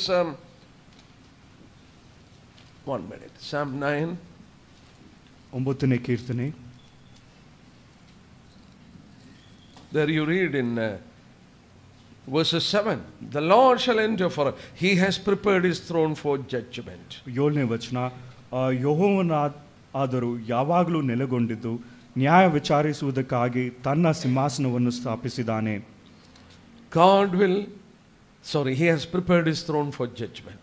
ನ್ಯಾಯ ವಿಚಾರಿಸುವುದಕ್ಕಾಗಿ ತನ್ನ ಸಿಂಹಾಸನವನ್ನು ಸ್ಥಾಪಿಸಿದ್ದಾನೆ. He shall judge the world in righteousness. He shall administer judgment of the people in uprightness. ಆತನೇ ನೀತಿಗನುಸಾರವಾಗಿ ಲೋಕಕ್ಕೆ ನ್ಯಾಯ ತೀರಿಸುವನು. ಆತನು ಜನಾಂಗಗಳಿಗೆ ಸತ್ಯವಾಗಿ ತೀರ್ಪು ಕೊಡುವನು. Let me stop by telling few more things. ಕೆಲವು ವಿಷಯಗಳನ್ನು ತಿಳಿಸಿ ನಾನು ಮುಗಿಸ್ತೇನೆ. There are certain appointments which give us assurance of the judgment that is awaiting us. ಕೆಲವು ವಚನ ಭಾಗಗಳು ನಮಗೆ ಕಾಯುತ್ತಿರುವ ಒಂದು ನ್ಯಾಯ ತೀರ್ಪಿನ ವಿಷಯವಾಗಿ ಒಂದು ನಿಶ್ಚಯ ಕೊಡುತ್ತದೆ. Every human being, whether he is saved or not, he has to stand before God. ಪ್ರತಿಯೊಬ್ಬ ಮನುಷ್ಯನು ಆತನು ರಕ್ಷಿಸಲ್ಪಟ್ಟ ಆತನು ವಿಶ್ವಾಸಿಯಾಗಿ ಅಥವಾ ಅವಿಶ್ವಾಸಿಯಾಗಿರಬಹುದು, ದೇವರ ಮುಂದೆ he has to give his own account. ಆತನು ತನ್ನ ಸ್ವಂತ ಜೀವಕ್ಕೆ ಲೆಕ್ಕ ಒಪ್ಪಿಸಬೇಕು. We read in Hebrews 9:27. ಇಬ್ರಿಯರಿಗೆ ಬರೆದ ಪತ್ರಿಕೆ 9ನೇ ಅಧ್ಯಾಯ 27ನೇ ವಚನದಲ್ಲಿ ಆ ಮರಣವು ನೇಮಕವಾಗಿದೆ. After that judgment is appointed. ನಂತರ ಒಂದು ನ್ಯಾಯ ತೀರ್ಪು ನೇಮಕವಾಗಿದೆ. A judge is appointed. ಒಬ್ಬ ನ್ಯಾಯಾಧಿಪತಿಯು ನೇಮಕವಾಗಿದ್ದಾನೆ. A day of judgment is appointed. ಆ ನ್ಯಾಯ ತೀರ್ಪಿನ ದಿವಸವೂ ಸಹ ನೇಮಕವಾಗಿದೆ. The standard of judgment is appointed. ಆ ಒಂದು ನ್ಯಾಯ ತೀರ್ಪಿನ ಒಂದು ಆಧಾರ ಒಂದು ಮಟ್ಟವೂ ಸಹ ತಿಳಿಸಲ್ಪಟ್ಟಿದೆ. And the Lord has prepared the throne for the judgment. ನಂತರ ದೇವರು ತಾನೇ ಆ ಒಂದು ನ್ಯಾಯ ತೀರ್ಪಿಗೆ ಸಿಂಹಾಸನವನ್ನು ಸ್ಥಾಪಿಸಿದ್ದಾನೆ. So the judgment is so sure. ಈ ಒಂದು ಕಾರಣಗಳಿಂದ ಆ ಒಂದು ನ್ಯಾಯ ತೀರ್ಪು ನಿಶ್ಚಯವಾಗಿದೆ. We need to be very careful because these are things that is revealed to us in the scriptures. ನಾವು ಎಚ್ಚರಿಕೆಯಿಂದ ಇರಬೇಕು, ಯಾಕಂದ್ರೆ ಈ ಒಂದು ವಿಷಯಗಳು ಸತ್ಯವೇದದ ಮೂಲಕ ನಮಗೆ ಪ್ರಕಟಿಸಲ್ಪಟ್ಟಿದೆ. In the program of judgment, ದೇವರ ಒಂದು ನ್ಯಾಯ ತೀರ್ಪಿನ ಒಂದು ಕಾರ್ಯಕ್ರಮದಲ್ಲಿ first judgment is the judgment of believers. ಮೊದಲನೇ ಒಂದು ನ್ಯಾಯ ತೀರ್ಪು ಅದು ವಿಶ್ವಾಸಿಗಳಿಗೆ. No need of reading, we read it in 1 Peter chapter 4 verse 17. ಪೇತ್ರನು ಬರೆದ ಮೊದಲನೇ ಪತ್ರಿಕೆ 4ನೇ ಅಧ್ಯಾಯ 17ನೇ ವಚನದಲ್ಲಿ The ಓದ್ತೇವೆ. judgment is going to start in the house of God. ದೇವರ ಮನೆಯಲ್ಲಿ ಆ ಒಂದು ನ್ಯಾಯ ತೀರ್ಪು The ಪ್ರಾರಂಭವಾಗುತ್ತದೆ. judgment which is going to start is in relation to believers. ವಿಶ್ವಾಸಿಗಳಿಗೆ ಸಂಬಂಧಪಟ್ಟ ಒಂದು ನ್ಯಾಯ ತೀರ್ಪು ಪ್ರಾರಂಭವಾಗುತ್ತದೆ. As I started to study this, ಈ ಒಂದು ಸಂಗತಿಯನ್ನು ನಾನು ಧ್ಯಾನ ಮಾಡುವುದಕ್ಕೆ so ಪ್ರಾರಂಭಿಸಿದಾಗ many doubts came to my mind. ಅನೇಕ ಸಂಶಯಗಳು ನನ್ನ ಒಂದು I ಮನಸ್ಸಿಗೆ was ಬಂತು. confused. ನನಗೆ ಗಲಿಬಿಲಿ ಉಂಟಾಯಿತು. We read in the scripture that there is no more judgment for those who are in Christ. ಕ್ರಿಸ್ತನಲ್ಲಿರುವವರಿಗೆ ಇನ್ನೂ ನ್ಯಾಯ ತೀರ್ಪು ಇಲ್ಲ ಎಂಬುದಾಗಿ ನಾವು ಸತ್ಯವೇದದಲ್ಲಿ So what is ಓದುತ್ತೇವೆ. that going to be judged there? ಅಲ್ಲಿ ಯಾವ ಒಂದು ನ್ಯಾಯ ತೀರ್ಪು ಅಲ್ಲಿ ನಡೆಯುತ್ತದೆ. He has promised that he will not remember my sins anymore. ಆತನು ನಮ್ಮ ಒಂದು ಪಾಪಗಳನ್ನು ಎಂದಿಗೂ ಜ್ಞಾಪಕಕ್ಕೆ ತರುವುದಿಲ್ಲ ಎಂಬುದಾಗಿ ಆತನು Then ಹೇಳಿದನು. why is he going to judge there? ಯಾಕೆ ಆತನು ನ್ಯಾಯ ತೀರ್ಪು ಮಾಡುತ್ತಾನೆ? Then what is the thing that is going to be judged? ಯಾವ ಒಂದು ವಿಷಯವನ್ನು ಆತನು ನ್ಯಾಯ ತೀರ್ಪು Then ಮಾಡುತ್ತಾನೆ? I had a doubt. ನನಗೆ ನಂತರ ಬಂದ God ಸಂದೇಹವೇನೆಂದರೆ must have forgiven all my sins till my salvation, and whatever I do after salvation may be the things that is going to be examined. ನಾನು ರಕ್ಷಣೆ ಹೊಂದಿದ ದಿನದ ತನಕ ಎಲ್ಲ ಪಾಪಗಳನ್ನು ಕ್ಷಮಿಸಿದನು ಮತ್ತು ರಕ್ಷಣೆ ನಂತರ ಆ ಒಂದು ಪಾಪಗಳನ್ನು ಆತನು ನ್ಯಾಯ ತೀರ್ಪು ಮಾಡಬಹುದು. I wanted to find out the answer from the scriptures. ಸತ್ಯವೇದದಿಂದ ನಾನು ಈ ಒಂದು ವಿಷಯಗಳಿಗೆ ನಾನು ಉತ್ತರ ಪಡೆದುಕೊಳ್ಳಬೇಕೆಂದು I slowly started to search the scriptures. ನಾನು ಸತ್ಯವೇದವನ್ನು ಹುಡುಕುವುದಕ್ಕೆ I ಪ್ರಾರಂಭಿಸಿದೆ. was able to understand it properly once I divided believers' judgment into 3. ವಿಶ್ವಾಸಿಗಳ ಒಂದು ನ್ಯಾಯ ತೀರ್ಪನ್ನು 3 ಭಾಗವಾಗಿ ನಾನು ವಿಂಗಡಿಸಿದ ನಂತರ ನಾನು ಈ ಒಂದು ನ್ಯಾಯ ತೀರ್ಪನ್ನು ಅರ್ಥ ಮಾಡಿಕೊಂಡೆ. Unless you divide and study, you will be confused. ಈ ಒಂದು ವಿಷಯವನ್ನು ನೀವು ವಿಭಾಗಿಸಿ ಧ್ಯಾನ ಮಾಡದೇ ಇದ್ದರೆ ನಿಮಗೆ ಗಲಿಬಿಲಿ ಉಂಟಾಗಬಹುದು. Those who are noting down, you can write it down like this. ಯಾರು ಈ ಒಂದು ವಿಷಯಗಳನ್ನು ನೀವು ಗುರುತು ಮಾಡಿಕೊಳ್ಳುತ್ತಿದ್ದರೋ ಈ ರೀತಿಯಾಗಿ ಬರೆಯಬಹುದು. Threefold judgment of a believer. ವಿಶ್ವಾಸಿಗಳಿಗೆ 3 ತರವಾದ ನ್ಯಾಯ ತೀರ್ಪು. There are threefold judgment in the life of a believer. ಒಬ್ಬ ವಿಶ್ವಾಸಿಯ ಜೀವಿತದಲ್ಲಿ 3 ತರಹದ ನ್ಯಾಯ ತೀರ್ಪು ಉಂಟು. The first 2 I am just going to glance through, and the third one I am going to take in little detail. ಮೊದಲು 2 ವಿಷಯಗಳನ್ನು ನಾನು ನಿಮಗೆ ಕ್ಲುಪ್ತವಾಗಿ ಹಂಚಿದ ನಂತರ 3ನೇ ವಿಷಯವಾಗಿ ಆಳವಾಗಿ ಧ್ಯಾನ ಮಾಡೋಣ. But unless you find and study the first 2, you won't get proper understanding of the judgment that is awaiting us. ಮೊದಲು 2 ವಿಷಯಗಳನ್ನು ನೀವು ಧ್ಯಾನ ಮಾಡದೇ ಇದ್ದರೆ 3ನೇ ವಿಷಯಗಳನ್ನು ಅರ್ಥ ಮಾಡಿಕೊಳ್ಳುವುದು. What are these threefold judgment? ಆ 3 ಒಂದು ನ್ಯಾಯ ತೀರ್ಪುಗಳು ಅಥವಾ ಸಂಬಂಧಪಟ್ಟ ವಿಷಯಗಳು ಯಾವುವು? First one, ಮೊದಲನೇದಾಗಿ past judgment as a sinner. Past judgment as a sinner. ಪಾಪಿಯಾಗಿ ಕಳೆದ ಒಂದು ನ್ಯಾಯ ತೀರ್ಪು. Second, ಎರಡನೇದಾಗಿ present judgment as a son. ಒಬ್ಬ ಮಗನಾಗಿ ಪ್ರಸ್ತುತ ಒಂದು ವರ್ತಮಾನ ಕಾಲದಲ್ಲಿರುವ ನ್ಯಾಯ ತೀರ್ಪು. Scripture very clearly teaches God is dealing with us as a father deals with his children. ಸತ್ಯವೇದದಲ್ಲಿ ಸ್ಪಷ್ಟವಾಗಿ ತಿಳಿಸುವುದೇನೆಂದರೆ ಒಬ್ಬ ತಂದೆಯು ಮಗನನ್ನು ಹೇಗೆ ಶಿಕ್ಷಿಸುತ್ತಾನೋ ಅದೇ ರೀತಿಯಾಗಿ ನಮ್ಮೊಂದಿಗೆ ಆತನು ವ್ಯವಹರಿಸುವನು. That judgment is known in the scripture as chastisement. ಆ ಒಂದು ನ್ಯಾಯ ತೀರ್ಪು ಸತ್ಯವೇದದಲ್ಲಿ ಒಂದು ಶಿಕ್ಷೆ ಎಂಬುದಾಗಿ ಅದು ತಿಳಿಸಲ್ಪಡುತ್ತದೆ. ಬಾಲಶಿಕ್ಷೆ, child, you know. ಮಕ್ಕಳಿಗೆ ಒಂದು ಬರುವ ಒಂದು ಶಿಕ್ಷೆ. As a father deals with his children, you know, God is dealing with his people. ತಂದೆಯು ಆ ಮಗನೊಂದಿಗೆ ಹೇಗೋ ಅದೇ ರೀತಿಯಾಗಿ ದೇವರು ತನ್ನ ಮಕ್ಕಳೊಂದಿಗೆ ಆತನು ವ್ಯವಹರಿಸುವವನಾಗಿದ್ದಾನೆ. So first one, past judgment as a sinner. ಮೊದಲನೇದಾಗಿ ಒಬ್ಬ ಪಾಪಿಯಾಗಿ ಒಂದು ಕಳೆದ ಒಂದು ನ್ಯಾಯ ತೀರ್ಪು. Present judgment as a son. ಮಗನಾಗಿ ವರ್ತಮಾನ ಕಾಲದಲ್ಲಿರುವ ನ್ಯಾಯ ತೀರ್ಪು. And the third one, future judgment as a servant. ಮುಂದೆ ಒಬ್ಬ ಸೇವಕನಾಗಿ ಭವಿಷ್ಯತ್ತಿನಲ್ಲಿರುವ ನ್ಯಾಯ ತೀರ್ಪು. We will go through the first one. ಮೊದಲನೇ ಅಂಶಕ್ಕೆ ನಾವು ಬರೋಣ. Believers past judgment as a son. ವಿಶ್ವಾಸಿಗಳು as a sinner, sorry. ಒಬ್ಬ ಪಾಪಿಯಾಗಿ ವಿಶ್ವಾಸಿಗಳಿರುವ ಒಂದು ಕಳೆದ ನ್ಯಾಯ ತೀರ್ಪು. As we read the scriptures, ಸತ್ಯವೇದವನ್ನು ನಾವು ಓದುವಾಗ we read in Isaiah 53 verses 6. ಯಶಾನ ಗ್ರಂಥ 53ನೇ ಅಧ್ಯಾಯ 6ನೇ ವಚನದಲ್ಲಿ The Lord has laid all our iniquities upon him. ನಮ್ಮ ದೇವರು ನಮ್ಮ ಎಲ್ಲಾ ಒಂದು ಪಾಪಗಳನ್ನು ಆತನ ಮೇಲೆ ಹಾಕಿದನು. And we read in 1 Peter chapter 2 verse 24. ಪೇತ್ರನು ಬರೆದ ಮೊದಲನೇ ಪತ್ರಿಕೆ 2ನೇ ಅಧ್ಯಾಯ 24ನೇ ವಚನದಲ್ಲಿ He carried our sins on the cross. ಆತನು ನಮ್ಮ ಒಂದು ಪಾಪಗಳನ್ನು ಆತನು ಶಿಲುಬೆಯ ಮೇಲೆ ಆತನು ಹೊತ್ತುಕೊಂಡು The Lord laid all our iniquities. ಕರ್ತನು ದೇವರು ನಮ್ಮ ಎಲ್ಲಾ ಪಾಪಗಳನ್ನು ಆತನ ಮೇಲೆ ಹಾಕಿದನು. When the scripture says all, does he has left something out? ಸತ್ಯವೇದದಲ್ಲಿ ಎಲ್ಲಾ ಪಾಪಗಳು ಎಂಬುದಾಗಿ ಹೇಳುವಾಗ ಬೇರೆ ಯಾವ ಒಂದು ಪಾಪಗಳನ್ನು ಆತನು ಬಿಟ್ಟು ಬಿಟ್ಟಿದ್ದಾನ? Who has laid it? ಯಾರು ಆತನ ಮೇಲೆ ಹಾಕಿದರು? Heavenly Father has laid on him all our iniquities. ಪರಲೋಕದಲ್ಲಿರುವ ತಂದೆಯಾದ ದೇವರು ನಮ್ಮ ಎಲ್ಲಾ ಒಂದು ಅಪರಾಧಗಳನ್ನು ಪಾಪಗಳನ್ನು ಆತನ ಮೇಲೆ ಹಾಕಿದನು. You know the beautiful type of this you find in Leviticus chapter 16. ಲೇವಿಯ ಯಾಜಕಕಾಂಡ 16ನೇ ಅಧ್ಯಾಯ ಈ ಒಂದು ಸುಂದರವಾದ ಒಂದು ಸಂಗತಿಯನ್ನು ಅಲ್ಲಿ ಚಿತ್ರವಾಗಿ ತಿಳಿಸಲಾಗಿದೆ. Day of Atonement. ಒಂದು Day of Atonement. ಪಾಪ ಪರಿಹಾರದ ಒಂದು ದಿನ. And on that day the high priest will lay his hand on a goat. ಆ ಒಂದು ದಿನದಲ್ಲಿ ಮಹಾಯಾಜಕನು ಆ ಒಂದು ಒಂದು ಆಡು ಮೇಲೆ ಒಂದು ಕೈಯನ್ನು ಇಡುತ್ತಾನೆ. He confesses all the sins the people have committed. ಜನರು ಮಾಡಿದ ಎಲ್ಲಾ ಒಂದು ಪಾಪಗಳನ್ನು ಆತನ ಅರಿಕೆ ಮಾಡುತ್ತಾನೆ. As if he is transferring the sin into this goat. ಆ ಒಂದು ಎಲ್ಲಾ ಪಾಪಗಳನ್ನು ಆ ಒಂದು ಪ್ರಾಣಿಯ ಮೇಲೆ ಅದನ್ನು ವರ್ಗಾಯಿಸುವ ಹಾಗೆ ಆತನ ಕೈ ಇಡುತ್ತಾನೆ. Then this goat will be taken around 10 miles away. ನಂತರ ಈ ಒಂದು ಪ್ರಾಣಿ ಒಂದು 10 ಮೈಲ್ಗಳ ದೂರ ತೆಗೆದುಕೊಂಡು ಹೋಗುತ್ತಾರೆ. The goat will be pushed into a cliff and it will never come back. ಮತ್ತು ಒಂದು ಎತ್ತರದ ಒಂದು ಸ್ಥಳಕ್ಕೆ ಹೋಗಿ ಆ ಒಂದು ಪ್ರಾಣಿಯನ್ನು ಅವರು ತಳ್ಳಿಬಿಡುತ್ತಾರೆ. It was a high priest who confessed the sins of the people. ಆ ಮಹಾಯಾಜಕನು ಜನರ ಪಾಪಗಳನ್ನು ಆತನ ಅರಿಕೆ ಮಾಡಿದನು. But it is God who transferred all our sins into his son. ಆದರೆ ದೇವರು ನಮ್ಮ ಎಲ್ಲಾ ಪಾಪಗಳನ್ನು ಕರ್ತನ ಮೇಲೆ ಆತನು Keep it in mind that happened 2000 years back. ಇದು 2000 ವರ್ಷಗಳ ಹಿಂದೆ ನಡೆದ. Imagine we were not born in this world. ಆ ಒಂದು ನಾವು ಇನ್ನೂ ಜನಿಸದೆ ಹೋದೆವು. Our fathers were not born. ನಮ್ಮ ಒಂದು ತಂದೆ ಪಿತೃಗಳು ಸಹ We have not committed any sin. ನಾವು ಯಾವ ಒಂದು ಪಾಪವೂ ಮಾಡಿರಲಿಲ್ಲ. Then how could God transfer all my sins into his son? ಹೀಗಿರುವಾಗ ದೇವರು ನಮ್ಮ ಎಲ್ಲಾ ಒಂದು ಪಾಪಗಳನ್ನು ಹೇಗೆ ತನ್ನ ಮಗನ ಮೇಲೆ ಹಾಕಿದನು? We know the words he spoke to Peter. ನಾವು ಪೇತ್ರನೊಂದಿಗೆ ಆತನ ಆಡಿದ ಮಾತುಗಳನ್ನು ನಮಗೆ Peter, you are going to deny me 3 times. ಪೇತ್ರನೇ ನೀನು 3 ಬಾರಿ ನನ್ನನ್ನು ಅಲ್ಲಗಲೆಯುವೆ. He knew everything before choosing us. ನಮ್ಮನ್ನು ಆರಿಸಿಕೊಳ್ಳುವುದಕ್ಕೆ ಮುಂಚಿತವಾಗಿ ನಮ್ಮ ವಿಷಯವಾಗಿ ಎಲ್ಲವೂ ಆತನು ತಿಳಿದಿದ್ದನು. Oh sisters and brothers, our thinking of God, as Martin Luther has said, is too human. ಸಹೋದರರೇ, ಮಾರ್ಟಿನ್ ಲೂಥರ್ ಅವರು ತಿಳಿಸಿದ ಹಾಗೆ ನಮ್ಮ ಒಂದು ಎಲ್ಲಾ ಒಂದು ಯೋಚನೆಗಳು ಅದೆಲ್ಲವೂ ಮನುಷ್ಯರ ಒಂದು We think of God in human terms only. ನಾವು ದೇವರನ್ನು ಒಂದು ಮಾನುಷಿಕವಾದ ಒಂದು ಅರ್ಥೈಸುವಿಕೆಯಿಂದ ನಾವು God is God.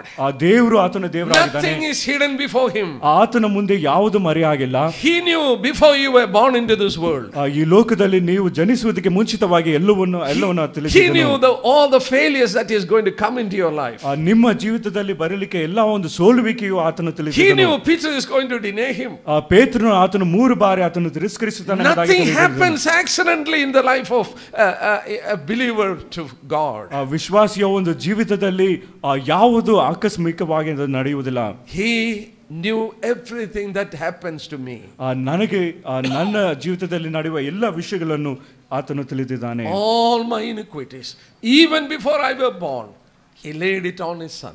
ನಾನು ಜನಿಸುವುದಕ್ಕೆ ಮುಂಚಿತವಾಗಿಯೂ ನನ್ನ ಎಲ್ಲಾ ಒಂದು ಅಪರಾಧಗಳು ಆತನು ತನ್ನ ಮಗನ ಮೇಲೆ ಹಾಕಿದನು. As the Lord was on the cross, ಕರ್ತನು ಆ ಶಿಲುಬೆ ಮೇಲೆ ಇರುವಾಗ I made a small study.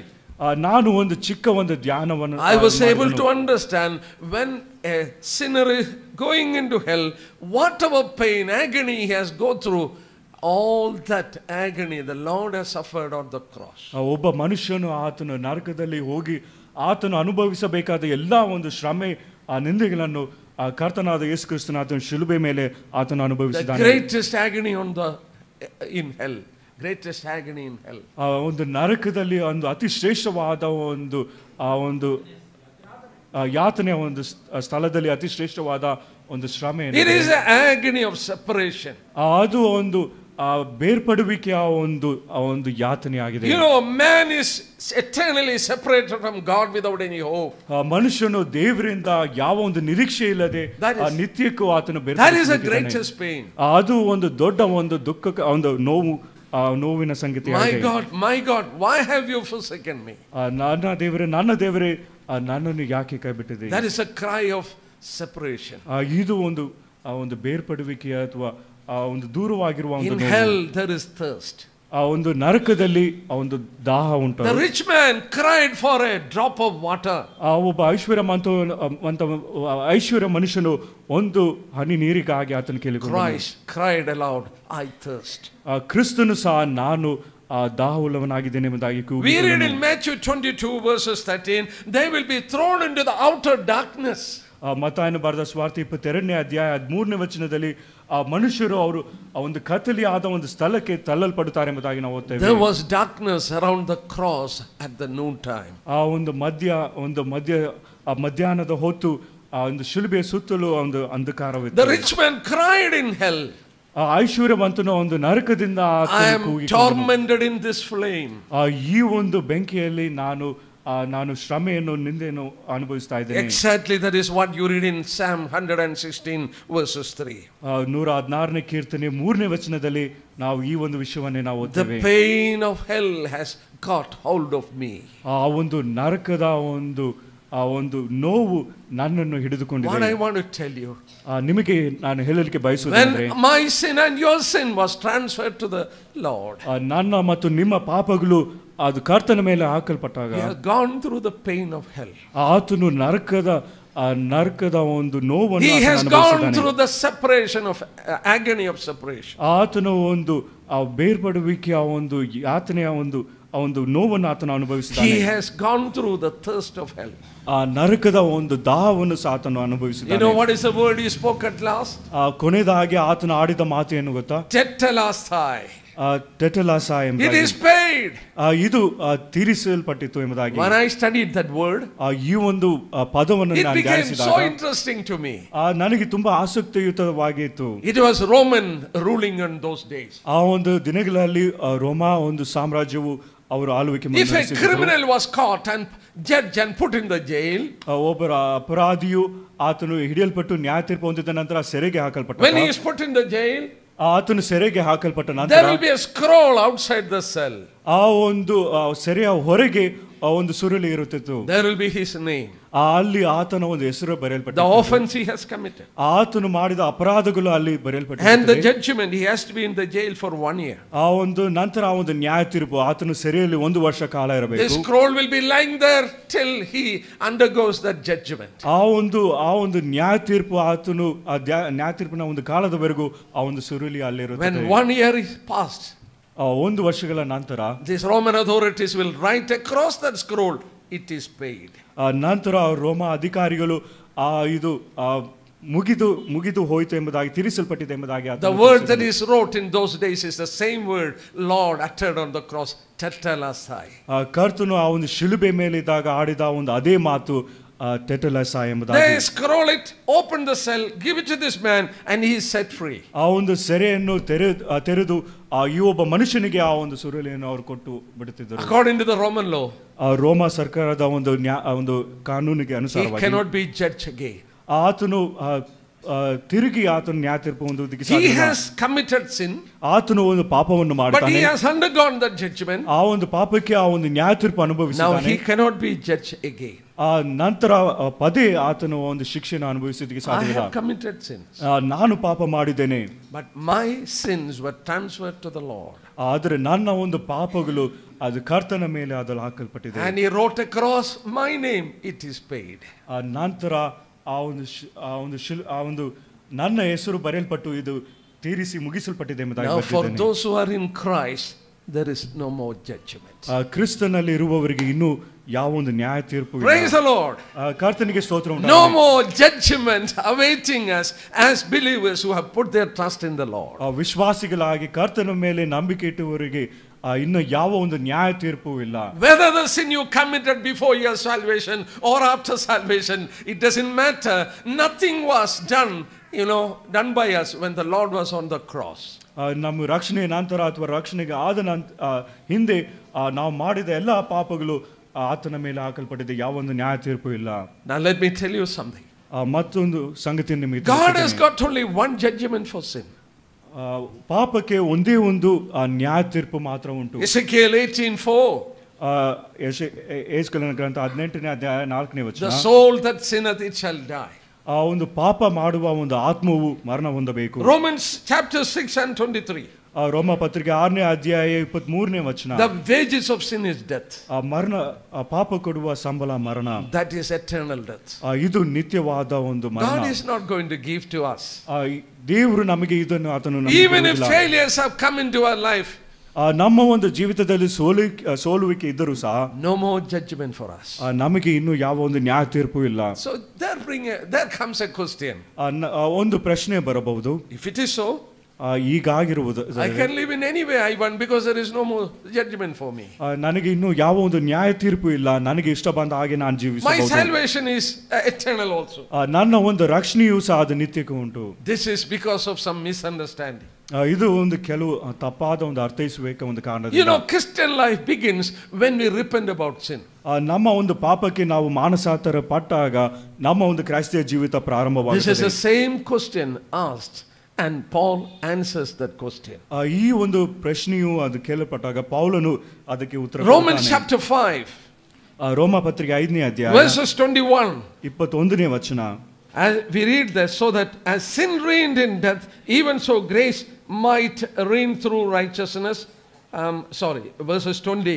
But where sin abounded, grace abounded much more. Verses 20. 20ನೇ ವಚನ. ಅಪರಾಧಗಳು ಹೆಚ್ಚಾಗಿ ಕಂಡು ಬರುವ ಹಾಗೆ ಧರ್ಮಶಾಸ್ತ್ರ ಮಧ್ಯೆ ಬಂತು. ಆದರೆ ಆ ಪಾಪವು ಹೆಚ್ಚಿದಲ್ಲಿ ಕೃಪೆಯು ಎಷ್ಟು ಹೆಚ್ಚಾಗಿ ಪ್ರಬಲವಾಯಿತು. Where sin abounded, grace abounded much more. ಪಾಪವು ಹೆಚ್ಚಿದಲ್ಲಿ ಕೃಪೆಯು ಹೆಚ್ಚಾಗಿ ಪ್ರಬಲವಾಯಿತು. Then came a question. ನಂತರ ಒಂದು ಪ್ರಶ್ನೆ. Chapter 6 and verse 1. 6ನೇ ಅಧ್ಯಾಯ 1ನೇ ವಚನ. Shall we say then, shall we continue to sin that grace may abound? ದೇವರ ಕೃಪೆ ಹೆಚ್ಚಲಿ ಎಂದು ನಾವು ಪಾಪದಲ್ಲಿ ಇನ್ನೂ ಇರಬೇಕು. Look at verses 2. 2ನೇ ವಚನವನ್ನು. Certainly not. ಎಂದಿಗೂ ಇರಬಾರದು. How shall we who died to sin can live any longer in it? ಪಾಪದ ಪಾಲಿಗೆ ಸತ್ತವರಾದ ನಾವು ಇನ್ನೂ ಅದರಲ್ಲೇ ಬದುಕುವುದು ಹೇಗೆ? In other words, ಮತ್ತೊಂದು ಮಾತಿನಲ್ಲಿ, you started your Christian life when you were dead to sin. You repented about sin. ನೀವು ಪಾಪಕ್ಕೆ ಸತ್ತ ನಂತರ ನೀವು ನಿಮ್ಮ ಒಂದು ಕ್ರೈಸ್ತ ಜೀವಿತವನ್ನು ಪ್ರಾರಂಭಿಸಿದ್ದೇವೆ. How can you live it again in it? ಮತ್ತೆ ಆ ಒಂದು ಪಾಪದಲ್ಲಿ ಹೇಗೆ ಜೀವಿಸುವುದಕ್ಕೆ ಸಾಧ್ಯ? Another thing. ಮತ್ತೊಂದು ವಿಷಯ. We come to the second judgment in the life of a believer. ಒಬ್ಬ ವಿಶ್ವಾಸಿಯ ಒಂದು ಜೀವಿತದಲ್ಲಿ ಎರಡನೇ ಒಂದು ನ್ಯಾಯ ತೀರ್ಪಿಗೆ ಬರುವಾಗ. Let me tell you an example. ಒಂದು ಉದಾಹರಣೆಯನ್ನು ನಿಮಗೆ ತಿಳಿಸುತ್ತೇನೆ. I have one son and two daughters. Literally I have one son and two daughters. ನನಗೆ ಒಬ್ಬ ಮಗನು ಮತ್ತು ಇಬ್ಬರು ಹೆಣ್ಣು ಮಕ್ಕಳಿದ್ದಾರೆ. It's only an illustration. ಒಂದು ದೃಷ್ಟಾಂತವಾಗಿ ನಾನು ನಿಮಗೆ ತಿಳಿಸುತ್ತೇನೆ. When my son was a boy, ನನ್ನ ಒಬ್ಬ ಮಗನು ಆತನು ಒಂದು ಚಿಕ್ಕ I told him don't play football before the house because windows are made out of glass. ಮನೆಯ ಮುಂದೆ ಆ ಒಂದು ಫುಟ್ಬಾಲ್ ಆಡಬೇಡ, ಯಾಕಂದ್ರೆ ಕಿಟಕಿಗಳು ಆ ಒಂದು ಗ್ಲಾಸಿಂದ ಮಾಡಲ್ಪಟ್ಟಿದೆ ಎಂಬುದಾಗಿ. He told me, Daddy, I will not play. ತಂದೆ, ನಾನು ಆಡುವುದಿಲ್ಲ ಎಂಬುದಾಗಿ ಹೇಳಿದನು. When I came back after 2-3 days, 2-3 ದಿನಗಳ ನಂತರ ನಾನು ಹಿಂತಿರುಗಿ ಬಂದಾಗ all the glasses are broken. ಎಲ್ಲಾ ಒಂದು ಕಿಟಕಿಗಳು ಅದು ಮುರಿದು ಹೋಗಿದ್ದೇವೆ. I understood he has played football there. ನಾನು ಅವನು ಫುಟ್ಬಾಲ್ ಆಡಿದಾನೆ ಎಂಬುದಾಗಿ ನಾನು ಅರ್ಥ ಮಾಡಿಕೊಂಡೆ. I caught him and gave him 2 slaps. ಆ ಮಗನನ್ನು ಹಿಡಿದು ನಾನು 2 ಹೊಡೆತವನ್ನು ಕೊಟ್ಟೆನು. Then I called the carpenter. ನಂತರ ಒಬ್ಬ ಕಾರ್ಪೆಂಟರ್ ಅನ್ನು ಕರೆದು I gave him the wages and I brought the glasses, everything repaired, and the money was paid from my pocket. ನಾನು ಆ ಒಂದು ಗ್ಲಾಸ್ ಅನ್ನು ಖರೀದಿಸಿ ಆ ಒಂದು ಎಲ್ಲವನ್ನು ಸರಿ ಮಾಡಿ ಆ ಒಂದು ಆ ವೆಚ್ಚವನ್ನು ನಾನು ನನ್ನ ಒಂದು ಜೇಬಿನಿಂದ ಅವರಿಗೆ ಕೊಟ್ಟೆನು. Let me ask you a question. ನಿಮ್ಮಲ್ಲಿ ಒಂದು ಪ್ರಶ್ನೆಯನ್ನು ಕೇಳುತ್ತೇನೆ. Why did I give him 2 slaps? Is it to get the money out of him? ಆ ಮಗನಿಗೆ ಯಾಕೆ ನಾನು 2 ಹೊಡೆತವನ್ನು ಕೊಟ್ಟೆನು? ಅವನಿಂದ ಆ ಒಂದು ಹಣವನ್ನು ತೆಗೆದುಕೊಳ್ಳುವುದಕ್ಕಾಗಿಯೋ? That is paid from my pocket. ನನ್ನ ಒಂದು ಜೇಬಿನಿಂದ ಆ ಒಂದು ಹಣವನ್ನು ಕೊಟ್ಟೆನು. I gave him 2 slaps because he didn't obey me. ಆತನು ನನಗೆ ಅವಿದ್ಯನಾದ ಒಂದು ಕಾರಣದಿಂದ 2 ಹೊಡೆತವನ್ನು ಕೊಟ್ಟೆನು. Here comes the second judgment in the life of a believer. ಒಬ್ಬ ವಿಶ್ವಾಸಿಯ ಒಂದು ಜೀವಿತದಲ್ಲಿ ಇಲ್ಲಿ ಎರಡನೇ ಒಂದು ನ್ಯಾಯ ತೀರ್ಪು ಬರುತ್ತದೆ. The present judgment of a believer as a son. ಒಬ್ಬ ಮಗನಾಗಿ ಆ ಒಂದು ಪ್ರಸ್ತುತ ಅಥವಾ ವರ್ತಮಾನ ಕಾಲದಲ್ಲಿ ಇರುವ ಒಂದು ನ್ಯಾಯ ತೀರ್ಪು. If you commit sin, ನೀವು ಪಾಪ ಮಾಡಿದರೆ that is paid from father's pocket. ಅದು ತಂದೆಯ ಒಂದು ಜೇಬಿನಿಂದ ಅದಕ್ಕೆ ಆ ಒಂದು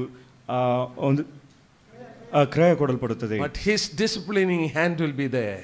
ಆದ್ರೆ ಆತನ ಒಂದು ಶಿಸ್ತುಪಡಿಸುವ ಒಂದು ಹಸ್ತವು ನಿಮ್ಮ ಮೇಲೆ ಇರುತ್ತದೆ. Let's come back to Hebrews chapter 12. ಹಿಬ್ರಿಯರಿಗೆ ಬರೆದ ಪತ್ರಿಕೆ 12ನೇ ಅಧ್ಯಾಯಕ್ಕೆ Clearly Hebrews chapter 12 teaches on this topic. ಹಿಬ್ರಿಯರಿಗೆ ಬರೆದ ಪತ್ರಿಕೆ 12ನೇ ಅಧ್ಯಾಯ ಈ ಒಂದು ಪ್ರಸ್ತಾಪದ ವಿಷಯವಾಗಿ ನಮಗೆ ತಿಳಿಸುವ ವಿಷಯ. Hebrews chapter 12. ಹಿಬ್ರಿಯರಿಗೆ ಬರೆದ ಪತ್ರಿಕೆ 12ನೇ ಅಧ್ಯಾಯ And verses 7 onwards, we can read it from verses 5. 5ನೇ ವಚನದಿಂದ ನಾವು ಓದಿಕೊಳ್ಳೋಣ. And you have forgotten the exhortation which speaks to you as to sons. ಮಕ್ಕಳಿಗೆ ಹೇಳುವಂತೆ ನಿಮಗೆ ಹೇಳಿದ ಎಚ್ಚರಿಕೆಯ ಮಾತನ್ನು ಮರೆತು ಬಿಟ್ಟಿದ್ದೀರೋ. My son, do not despise the chastening of the Lord. ಏನಂದ್ರೆ ಮಗನೇ, ಕರ್ತನ ಶಿಕ್ಷೆಯನ್ನು ತಾತ್ಸಾರ ಮಾಡಬೇಡ. Nor do discourage when you are rebuked by him. ಆತನು ನಿನ್ನನ್ನು ಗದರಿಸುವಾಗ ಬೇಸರಗೊಳ್ಳಬೇಡ. From whom the Lord loves, he chastens and scourges every son whom he receives. ಕರ್ತನು ತಾನು ಪ್ರೀತಿಸುವವನನ್ನೇ ಶಿಕ್ಷಿಸುತ್ತಾನೆ, ತಾನು ಸೇರಿಸಿಕೊಳ್ಳುವ ಪ್ರತಿಯೊಬ್ಬ ಮಗನನ್ನು ಹೊಡೆಯುತ್ತಾನೆ. Look at verses 7. 7ನೇ ವಚನವನ್ನು If you endure chastening, God deals with you as with sons. For what son is there whom a father does not chasten? ನೀವು ಶಿಕ್ಷಿತರಾಗುವುದಕ್ಕಾಗಿಯೇ ನಿಮಗೆ ಶಿಕ್ಷೆ ಆಗುತ್ತದೆ ಎಂದು ತಿಳಿದು ಅದನ್ನು ಸಹಿಸಿಕೊಳ್ಳಿರಿ. ದೇವರು ನಿಮ್ಮನ್ನು ಮಕ್ಕಳೆಂದು ನಡೆಸುತ್ತಾನೆ. And verses 8, very important. 8ನೇ ವಚನ ಪ್ರಾಮುಖ್ಯವಾದದ್ದು. If you are without chastening, of which all have become partakers, then you are illegitimate and not sons. ತಂದೆಯಿಂದ ಶಿಕ್ಷೆ ಹೊಂದದ ಮಗನಲ್ಲಿ ಮಕ್ಕಳೆಲ್ಲರೂ ಹೊಂದುವ ಶಿಕ್ಷೆಯು ನಿಮಗೆ ಉಂಟಾಗದಿದ್ದರೆ ನೀವು ಆಧಾರದಿಂದ ಹುಟ್ಟಿದವರೇ ಹೊರತು ಪುತ್ರರಲ್ಲ. If you are son, there is definitely chastening of God. ನೀವು ಪುತ್ರರಾಗಿರುವುದಾದ್ರೆ ಖಂಡಿತವಾಗಿ ದೇವರ ಒಂದು ಶಿಕ್ಷೆ ನಿಮಗೆ Oh ಉಂಟಾಗುತ್ತದೆ. dear ones, Bible says if you are not without chastening, you are not sons, you are illegitimate. ಪ್ರಿಯರೇ, ನಿಮಗೆ ಆ ಪುತ್ರರಿಗೆ ಉಂಟಾಗುವ ಒಂದು ಶಿಕ್ಷೆ ನಿಮಗೆ ಉಂಟಾಗದಿದ್ದರೆ ನೀವು ಆಧಾರದಿಂದ ಹುಟ್ಟಿದ ಮಕ್ಕಳೇ. Sorry to tell you, maybe many are in the church who are breaking the bread. ಸಭೆಯಲ್ಲಿ ಅನೇಕರು ರೊಟ್ಟಿ ಮುರಿಯುವ ಒಂದು ವಿಶ್ವಾಸಗಳಿರಬಹುದು. It doesn't give you assurance of your salvation. ಜನರು ಇರಬಹುದು, ಆದ್ರೆ ನಿಮ್ಮ ಒಂದು ರಕ್ಷಣೆಯ ಒಂದು ನಿಶ್ಚಯ ನಿಮಗೆ ಅದು ಕೊಡುವುದಿಲ್ಲ. See, there are many, he commits sins and nobody knows, and still he continues, and God is not dealing with him. ಅನೇಕರು ಅವರು ಪಾಪ ಮಾಡಿ ಅವರು ರೊಟ್ಟಿ ಮುರಿಯುವುದರಲ್ಲಿ ಪಾತ್ರೆಯಲ್ಲಿ ಪಾಲ್ಗೊಳ್ಳಬಹುದು, ಆದ್ರೆ ದೇವರು ಅವರನ್ನು ಶಿಕ್ಷಿಸದೇ ಇರಬಹುದು. And the Bible clearly says he is not son. He is not son. He is illegitimate. ಸತ್ಯವೇದ ಸ್ಪಷ್ಟವಾಗಿ ತಿಳಿಸುವುದೇನೆಂದ್ರೆ ಆತನು ಪುತ್ರನಲ್ಲ, ಆತನು ಆಧಾರದಿಂದ ಹುಟ್ಟಿದ ಒಬ್ಬ ಮಗನು. If he is son, God will deal as a father deals with his children. ಆತನು ಪುತ್ರರಾಗಿದ್ದರೆ ಒಬ್ಬ ತಂದೆಯು ಮಗನೊಂದಿಗೆ ಹೇಗೆ ವರ್ತಿಸುವನು ಅದೇ ರೀತಿಯಾಗಿ ದೇವರು ಅವನೊಂದಿಗೆ ವರ್ತಿಸುವನು. I will show you an example from the book of Jeremiah. ಯೆರೆಮೀಯನ ಪುಸ್ತಕದಿಂದ ಒಂದು A ದೃಷ್ಟಾಂತ, beautiful illustration in relation to this truth. ಈ ಒಂದು ಸತ್ಯಕ್ಕೆ ಅನುಸಾರವಾಗಿರುವ ಒಂದು ಒಳ್ಳೆ ಸುಂದರವಾದ Turn ದೃಷ್ಟಾಂತ. to Jeremiah chapter 48. ಯೆರೆಮೀಯನ ಪುಸ್ತಕ 48ನೇ ಅಧ್ಯಾಯ. And there very clearly this is taught in the life of an illegitimate child. ಒಂದು ಆಧಾರದಿಂದ ಹುಟ್ಟಿದ ಒಬ್ಬ ಮಗನಿಗೆ ನಡೆಯುವ ಒಂದು ವಿಷಯವನ್ನು ನಾವು ನೋಡುತ್ತೇವೆ. Chapter 48. ಯೆರೆಮೀಯನ ಪುಸ್ತಕ 48ನೇ ಅಧ್ಯಾಯ And verses 11. 11ನೇ ವಚನ. God is speaking about Moab. Moab ವಿಷಯವಾಗಿ Who ದೇವರು is ಮಾತನಾಡುತ್ತಾನೆ. ಮೋವಾಬಿಯರು ಯಾರು? You know the story of Moab and Ammonites. ಮೋವಾಬಿಯರು ಮತ್ತು ಅಮೋರಿಯರ ಕುರಿತಾಗಿ ನಿಮಗೆ They are ಗೊತ್ತುಂಟು. illegitimate children. ಅವರು ಆಧಾರದಿಂದ ಹುಟ್ಟಿದ ಮಕ್ಕಳಾಗಿದ್ದಾರೆ. God is not judging them. ದೇವರು ಅವರ ಮೇಲೆ ಯಾವ ನ್ಯಾಯ But ತೀರ್ಪನ್ನು see the ಬರಮಾಡಲಿಲ್ಲ. story of Israelites. ಆದ್ರೆ ಇಸ್ರಾಯೇಲರ ಒಂದು ಜೀವಿತವನ್ನು ನೋಡಿರಿ. 4,000 years of history. 4,000 ವರ್ಷಗಳ More ಒಂದು than ಚರಿತ್ರೆ. 2,400 years they were ruled by others or they were exiled. 2,004 ವರ್ಷಗಳ ಕಾಲ ಅವರು ಬೇರೆಯವರು ಅವರ ಮೇಲೆ ಆಳ್ವಿಕೆ ಮಾಡಿದರು, ಇಲ್ಲದ್ರೆ ಸೆರೆ ಹೋದರು. No other nation in the world which has gone through such kind of chastisement, judgment from God. ದೇವರಿಂದ ಇಂಥ ಒಂದು ಶಿಕ್ಷೆ ಮತ್ತು ನ್ಯಾಯ ತೀರ್ಪು ಬೇರೆ ಯಾವ ಒಂದು ಜನಾಂಗಕ್ಕೂ ಉಂಟಾಗಲಿಲ್ಲ. Do you know why? ಕಾರಣವೇನು? We read in the book of Exodus chapter 4 ವಿಮೋಚನಾ ಕಾಂಡ 4ನೇ ಅಧ್ಯಾಯದಲ್ಲಿ ನಾವು and verses 22, 22ನೇ Israel is my son. ಇಸ್ರಾಯೇಲನು ನನ್ನ ಮಗನು ಪುತ್ರನು ಆಗಿದ್ದಾನೆ. Chapter 4 and verse 22. 4ನೇ ಅಧ್ಯಾಯ 22ನೇ ವಚನ. Yes. ಆದ ಕಾರಣ ನೀನು ಫರೋನಿಗೆ ಇಸ್ರಾಯೇಲ್ ಜನವು ನನಗೆ ಚೊಚ್ಚಲ ಮಗನಂತೆ ಇದೆ ಎಂದು Yes, ತಿಳ್ಕೋ. he is my son. Israel is my son. Israel ಜನವು ನನಗೆ ಚೊಚ್ಚಲ ಮಗನಂತೆ That ಇದೆ. is the reason God has dealt severely with the people of Israel. ಈ ಒಂದು ಕಾರಣಕ್ಕಾಗಿ ದೇವರು ಇಸ್ರಾಯೇಲರೊಂದಿಗೆ ತೀಕ್ಷ್ಣವಾಗಿ ಆತನು But there is ವರ್ತಿಸಿದನು. another country beside Israel. Israel ಪಕ್ಕದಲ್ಲಿ ಮತ್ತೊಂದು ದೇಶ ಉಂಟು, Moabites. ಮೋವಾಬ್ಯರು. They have committed more sins than Israel. ಇಸ್ರಾಯೇಲರಿಗಿಂತ ಹೆಚ್ಚು ಪಾಪಗಳನ್ನು ಅವರು ಮಾಡಿದ್ದಾರೆ. God is not dealing with them. ಆದ್ರೆ ದೇವರು ಅವರೊಂದಿಗೆ ವ್ಯವಹರಿಸುತ್ತಿಲ್ಲ. This is what we read in Jeremiah 48 and verse 11. ಯೆರೆಮೀಯನ ಗ್ರಂಥ 48ನೇ ಅಧ್ಯಾಯ 11ನೇ ವಚನದಲ್ಲಿ ಇದನ್ನು ಓದ್ತೇವೆ. Moab has been at ease from his youth. He has settled on his debts and has not been emptied from vessel to vessel, nor has gone into captivity. Therefore, his taste remained in him, and his scent has not changed. Moab ಚಿಕ್ಕತನದಿಂದಲೂ ನೆಮ್ಮದಿಯಾಗಿದೆ. ಅದು ಮಡಿಯ ಮೇಲೆ ನಿಂತಿರುವ ದ್ರಾಕ್ಷಾರಸದಂತಿದೆ. ಅದನ್ನು ಪಾತ್ರೆಯಿಂದ ಪಾತ್ರೆಗೆ ಯಾರೂ ಹೊಯ್ಯಲಿಲ್ಲ, ಅದು ಸೆರೆ ಹೋಗಲಿಲ್ಲ. ಆದ ಕಾರಣ ಅದರ ರುಚಿಯು ಅದರಲ್ಲಿದೆ, ಅದರ ವಾಸನೆಯು ಬೇರ್ಪಡಲಿಲ್ಲ. In other words, God is not dealing with this Moab. ಮತ್ತೊಂದು ಮಾತಿನಲ್ಲಿ ದೇವರು ಈ ಮೋವಾಬ್ಯರೊಂದಿಗೆ ಆತನು ವ್ಯವಹರಿಸುತ್ತಿಲ್ಲ. He is an illegitimate. ಯಾಕಾದ್ರಿಂದ ಆತನು ಅವರು ಆಧಾರದಿಂದ ಹುಟ್ಟಿದ This is ಮಕ್ಕಳು. what we read in Hebrews 12:8. ಇಬ್ರಿಯರಿಗೆ ಬರೆದ ಪತ್ರಿಕೆ 12:8ನೇ ವಚನದಲ್ಲಿ ಈ ವಾಕ್ಯವನ್ನು But let ಓದಿದ್ದೇವೆ. me tell you something. ಮತ್ತೊಂದು ವಿಷಯವನ್ನು We ನಿಮಗೆ have a ತಿಳಿಸುತ್ತೇನೆ. wrong notion in relation to chastisement. ಈ ಒಂದು ಶಿಕ್ಷೆಯ ವಿಷಯವಾಗಿ ಒಂದು ತಪ್ಪಾದ ಒಂದು ಗ್ರಹಿಕೆ ನಮಗೆ ಉಂಟು. God is not a cruel God sitting with a stick to hit us whenever something goes wrong. ಏನಾದರೂ ತಪ್ಪಾದ ಒಂದು ವಿಷಯ ನಡೆಯುವಾಗ ಆತನು ಯಾವಾಗಲೂ ಹಸ್ತದಲ್ಲಿ ಒಂದು ಕೋಲನ್ನು ಇಟ್ಟು ನಮ್ಮನ್ನು ಶಿಕ್ಷಿಸುತ್ತಿಲ್ಲ. Do you know when God is dealing with us? ದೇವರು ನಮ್ಮೊಂದಿಗೆ ಯಾವ ಸಂದರ್ಭದಲ್ಲಿ I will show you from Jeremiah itself. ಯೆರೆಮೀಯನ ಪುಸ್ತಕದಿಂದ ನಾನು ನಿಮಗೆ Turn with me ತೋರಿಸಿಕೊಡುತ್ತೇನೆ. to Jeremiah chapter 2. ಯೆರೆಮೀಯನ ಪುಸ್ತಕ 2ನೇ ಅಧ್ಯಾಯಕ್ಕೆ ನೀವು ತಿರುಗಿಸಿ. God dealt with Israel when? ಇಸ್ರಾಯೇಲರೊಂದಿಗೆ ದೇವರು It is the ವ್ಯವಹರಿಸಿದ್ದು same ಯಾವಾಗ? thing even today. ಈಗಲೂ ಸಹ ಅದೇ ರೀತಿಯಾಗಿ ನಡೆಯುತ್ತಾ ಉಂಟು. Chapter 2 of Jeremiah and verses 35. ಯೆರೆಮೀಯನ ಪುಸ್ತಕ 2ನೇ ಅಧ್ಯಾಯ 35ನೇ ವಚನ. Yet you say, because I am innocent, surely his anger has turned me. Behold, I will plead my case against you, because you say, I have not sinned. 2ನೇ ಅಧ್ಯಾಯ 35ನೇ ವಚನ. ನೀನಾದರೆ ನಾನು ನಿರ್ದೋಷಿ, ಆತನ ಕೋಪವು ನನ್ನ ಮೇಲಿಂದ ತೊಲಗಿ ಹೋಗಿದೆ ನಿಶ್ಚಯ ಎಂದುಕೊಂಡಿದ್ದಿ. ನಾನು ಪಾಪ ಮಾಡಲಿಲ್ಲವೆಂದು ನೀನು ಹೇಳಿದ ಕಾರಣ ಇಗೋ ನಾನು ನಿನಗೆ ನ್ಯಾಯ ತೀರಿಸುವೆನು. There is a reason. ಒಂದು ಕಾರಣ ಉಂಟು. Because you say you have not sinned, ನಾನು ಪಾಪ ಮಾಡಲಿಲ್ಲವೆಂದು ನೀನು ಹೇಳಿದ ಕಾರಣ I will deal with you. ಇಗೋ ನಾನು ನಿನಗೆ ನ್ಯಾಯ Look ತೀರಿಸುವೆನು. at chapter 3, 3ನೇ ಅಧ್ಯಾಯವನ್ನು ನೋಡಿ, verses 13, 13ನೇ ವಚನ. second part of verse 13. 13ನೇ ವಚನ 2ನೇ ಭಾಗ. We will read 13. Only acknowledge your iniquity. ಇದೊಂದನ್ನು ಮಾಡು ನೀನು. 13.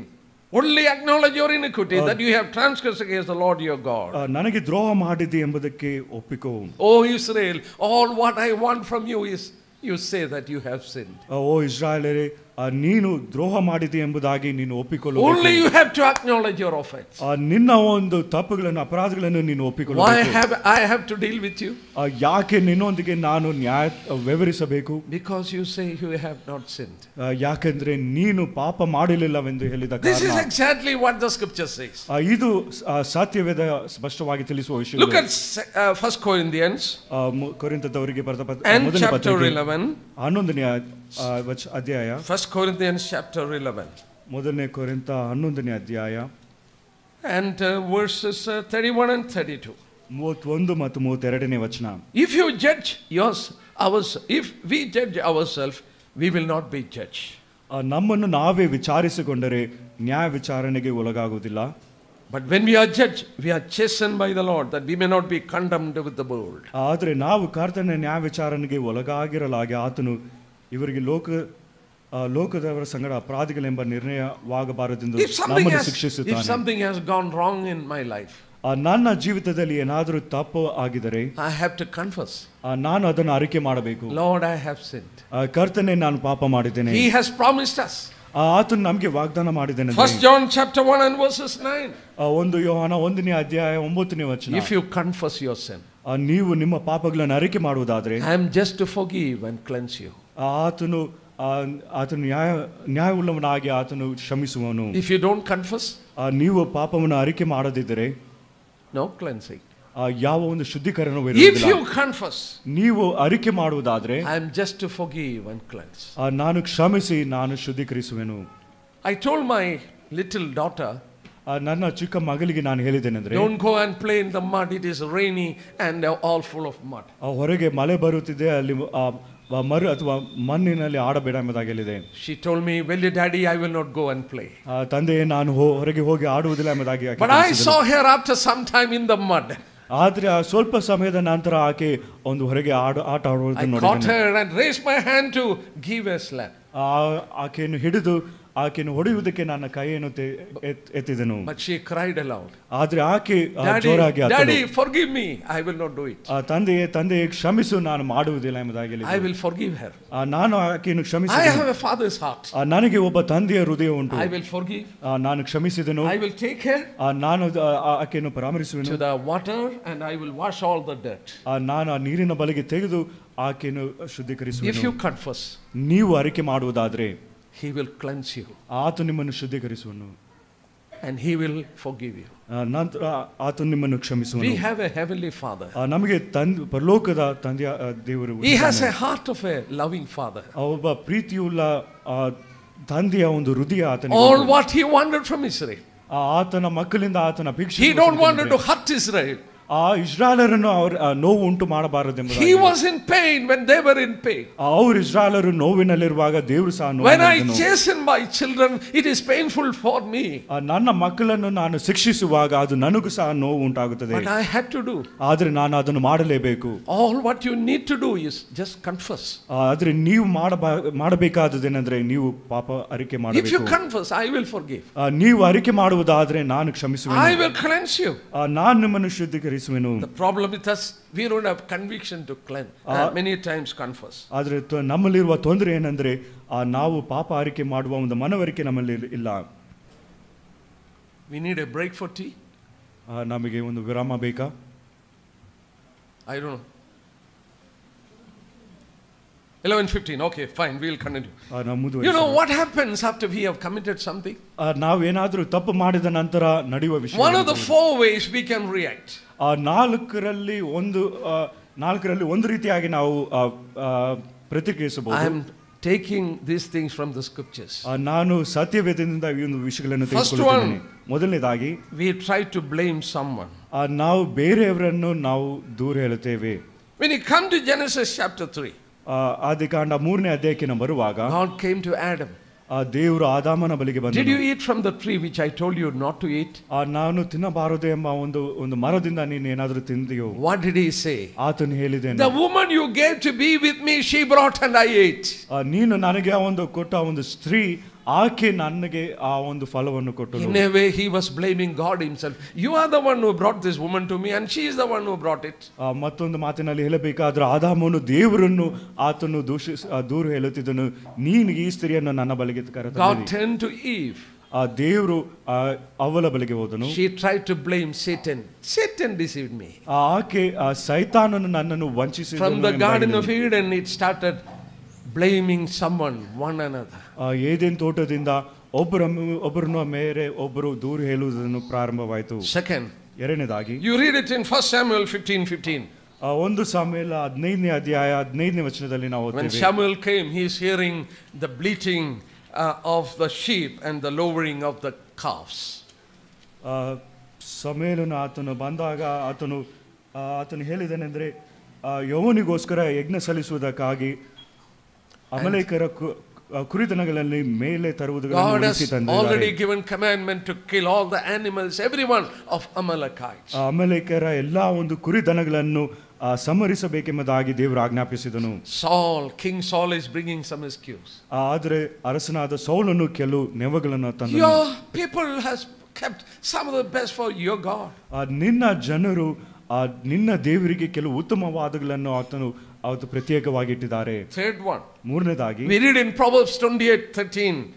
ಜ್ಞಾನೋಕ್ತಿಗಳು 28ನೇ ಅಧ್ಯಾಯ 13ನೇ ವಚನದಲ್ಲಿ ನಾವು, he that covereth his sin shall not prosper. ತನ್ನ ಒಂದು ಪಾಪಗಳನ್ನು ಮುಚ್ಚಿಕೊಳ್ಳುವವನು ಆತನಿಗೆ ಶುಭ ಉಂಟಾಗುವುದಿಲ್ಲ. And the fourth one, ನಾಲ್ಕನೇದಾಗಿ, we read in 1 Corinthians 11:31 and 32. 1 ಕೊರಿಂಥ 11ನೇ ಅಧ್ಯಾಯ 31 ಮತ್ತು 32ನೇ ವಚನದಲ್ಲಿ Either judge yourself or you are going to be chastened by the Lord. ನೀವು ನಿಮ್ಮನ್ನೇ ನೀವು ವಿಚಾರಿಸಿ ನ್ಯಾಯ ವಿಚಾರಣೆಗೆ ಒಳಗಾಗಬೇಕು, ಇಲ್ಲಾದ್ರೆ ದೇವರು ಆತನು ನ್ಯಾಯ ತೀರ್ಪು Whether ಮಾಡುತ್ತಾನೆ. if you confess, ನೀವು ಅರಿಕೆ ಮಾಡುವುದಾದ್ರೆ there is cleansing for you. ನಿಮಗೆ ಆ ಒಂದು ಶುದ್ಧೀಕರಣ ಉಂಟಾಗುತ್ತದೆ. See, when I was studying this topic, ಈ ಒಂದು ಪ್ರಸ್ತಾಪವನ್ನು ನಾನು ಧ್ಯಾನಿಸುತ್ತಿರುವಾಗ I was very serious to understand ನಾನು ಗಂಭೀರವಾಗಿ ಈ ಒಂದು ವಿಷಯವನ್ನು ನಾನು ಅರ್ಥ that ಮಾಡಿಕೊಂಡೆ. if you sin in the life, if sin come in the life of a believer, there will be 5 immediate consequences. ಒಬ್ಬ ವಿಶ್ವಾಸಿ ಆತನು ಪಾಪ ಮಾಡುವಾಗ 5 ತಕ್ಷಣ ಬರುವ ಒಂದು ಪರಿಣಾಮಗಳು ಉಂಟಾಗುತ್ತದೆ. What are they? ಅದು ಯಾವ್ಯಾವು? I'm going to take it from John's letter. ಯೋಹಾನನು ಬರೆದ ಪತ್ರಿಕೆಯಿಂದ ಆ ಒಂದು ವಿಷಯಗಳನ್ನು There was a ತಿಳಿಸುತ್ತೇನೆ. difference and purpose of difference writing John's gospel and John's letter. ಯೋಹಾನನು ಆ ಒಂದು ಸ್ವಾರ್ಥೆಯನ್ನು ಮತ್ತು ಪತ್ರಿಕೆಯನ್ನು ಬರೆಯುವುದಕ್ಕೆ ಬೇರೆ ಬೇರೆ ಉದ್ದೇಶ. Have you noted that purpose? ಆ ಒಂದು ಉದ್ದೇಶಗಳನ್ನು ನೀವು Why ಗುರುತಿಸಿದ್ದೀರಾ? John's gospel was written? ಯಾಕೆ ಯೋಹಾನನು ಆ ಒಂದು ಸ್ವಾರ್ಥೆಯನ್ನು We will ಬರೆದನು? look John's gospel chapter 20 ಯೋಹಾನ ಬರೆದ ಸ್ವಾರ್ಥ 20ನೇ ಅಧ್ಯಾಯವನ್ನು ನಾವು and ನೋಡೋಣ. verse 31, 31ನೇ ವಚನ. 20 and 31. ಯೋಹಾನ ಬರೆದ ಸ್ವಾರ್ಥ 20ನೇ ಅಧ್ಯಾಯ 31ನೇ ವಚನ. There we read that these are written that you may believe that Jesus is the Christ, the Son of God, and that believing you may have life in His name. ಆದರೆ ಯೇಸು ದೇವ ಕುಮಾರನಾದ ಕ್ರಿಸ್ತನೆಂದು ನೀವು ನಂಬುವಂತೆಯೂ ನಂಬಿ ಆತನ ಹೆಸರಿನ ಮೂಲಕವಾಗಿ ಜೀವವನ್ನು ಪಡೆದುಕೊಳ್ಳುವಂತೆಯೂ ಇಷ್ಟೆಲ್ಲ ಬರೆದಿದೆ. This is written to you in order to believe in Him and to have life. ನಂಬಿ ಆ ಜೀವವನ್ನು ಪಡೆದುಕೊಳ್ಳುವಂತೆ ಇವುಗಳು Now look ಬರೆಯಲ್ಪಟ್ಟಿದೆ. at 1 John. 1ನೇ ಯೋಹಾನ ಬರೆದ Why ಪತ್ರಿಕೆ. did he write this first letter? ಈ ಒಂದು ಮೊದಲನೇ ಪತ್ರಿಕೆಯನ್ನು ಬರೆದ ಕಾರಣ 1 John chapter 5 ಮೊದಲನೇ ಪತ್ರಿಕೆ 5ನೇ ಅಧ್ಯಾಯ and verses 13. 13ನೇ ವಚನ. These things I have written to you who believe in the name of the Son of God, that you may know that you have eternal life. ದೇವರ ಮಗನ ಹೆಸರಿನಲ್ಲಿ ನಂಬಿಕೆ ಇಟ್ಟಿರುವವರಾದ ನಿಮ್ಮಲ್ಲಿ ನಿತ್ಯ ಜೀವ ಉಂಟೆಂದು ನಿಮಗೆ ಗೊತ್ತಾಗುವಂತೆ ಈ ಮಾತುಗಳನ್ನು ಬರೆದಿದ್ದೇನೆ. John wrote the letter ಯೋಹಾನನು ಆ ಒಂದು ಪತ್ರಿಕೆ to the people who have already believed, ಈಗಾಗಲೇ ನಂಬಿದ ವಿಶ್ವಾಸಿಗಳಿಗೆ so that they should know that they have eternal life, those who have believed in the Lord. ಕರ್ತನಲ್ಲಿ ನಂಬಿಕೆ ಇಟ್ಟಿರುವವರಿಗೆ ಈಗಾಗಲೇ ನಿತ್ಯ ಜೀವ ಉಂಟು ಎಂಬುದಾಗಿ ತಿಳಿಸುವುದಕ್ಕೆ ಆತನು So ಬರೆದನು. one thing we know, ನಮಗೆ ಒಂದು ವಿಷಯ ನಮಗೆ letter is written to believers. ಆ ಒಂದು ಪತ್ರಿಕೆಯು ವಿಶ್ವಾಸಿಗಳಿಗೆ ಬರೆಯಲ್ಪಟ್ಟಿದೆ. In this letter ಈ ಒಂದು ಪತ್ರಿಕೆಯಲ್ಲಿ you have 7 tests to know whether you are born again.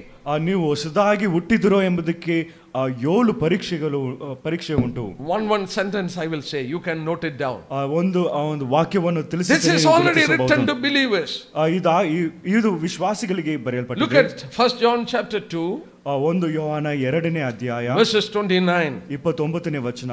If you know that he is righteous, you know that everyone who practices righteousness is born of him.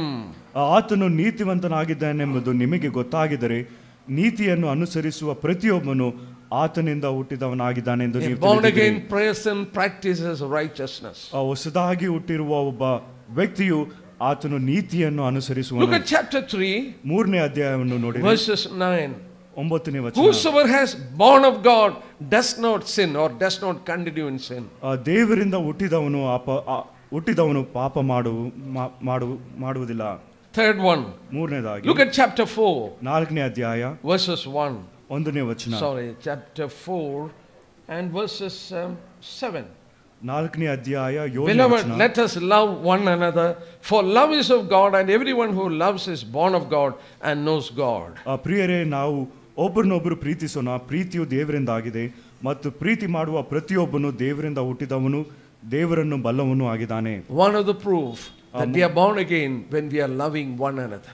ನಾವು ಒಬ್ಬರನ್ನೊಬ್ಬರು ಪ್ರೀತಿಸುವಾಗ ನಾವು ಹೊಸದಾಗಿ ಹುಟ್ಟಿದ್ದೇವೆ ಎಂಬುದಕ್ಕೆ ಒಂದು Now when you come ಪುರಾವೆಯಾಗಿದೆ. to chapter 5 5ನೇ ಅಧ್ಯಾಯಕ್ಕೆ ನಾವು ಬರುವಾಗ verses 1, 1ನೇ ವಚನ, you find 2 things. 2 ವಿಷಯಗಳನ್ನು ನೀವು Whosoever ಗಮನಿಸಬಹುದು. believes that Jesus is Christ is born of God. ಯೇಸು ಕ್ರಿಸ್ತನೆಂದು ನಂಬುವ ಪ್ರತಿಯೊಬ್ಬನು ದೇವರಿಂದ And ಹುಟ್ಟಿದವನಾಗಿದ್ದಾನೆ. the second one, ಎರಡನೇದಾಗಿ everyone who loves him also loves him who is begotten of him, otherwise he will love the heavenly Father. ಯಾವನ್ನು ಹುಟ್ಟಿಸಿದ ತಂದೆಯನ್ನು ಪ್ರೀತಿಸುತ್ತಾನೋ ಅವನು ತಂದೆಯಿಂದ ಹುಟ್ಟಿದವರೆಲ್ಲರನ್ನು ಪ್ರೀತಿಸುತ್ತಾನೆ. And the seventh one, ಏಳನೇದಾಗಿ chapter 5, ಐದನೇ sorry, sixth one, chapter 5 and verses 4. ಐದನೇ ಅಧ್ಯಾಯ 4ನೇ ವಚನದಲ್ಲಿ Whosoever is born of God overcome the world.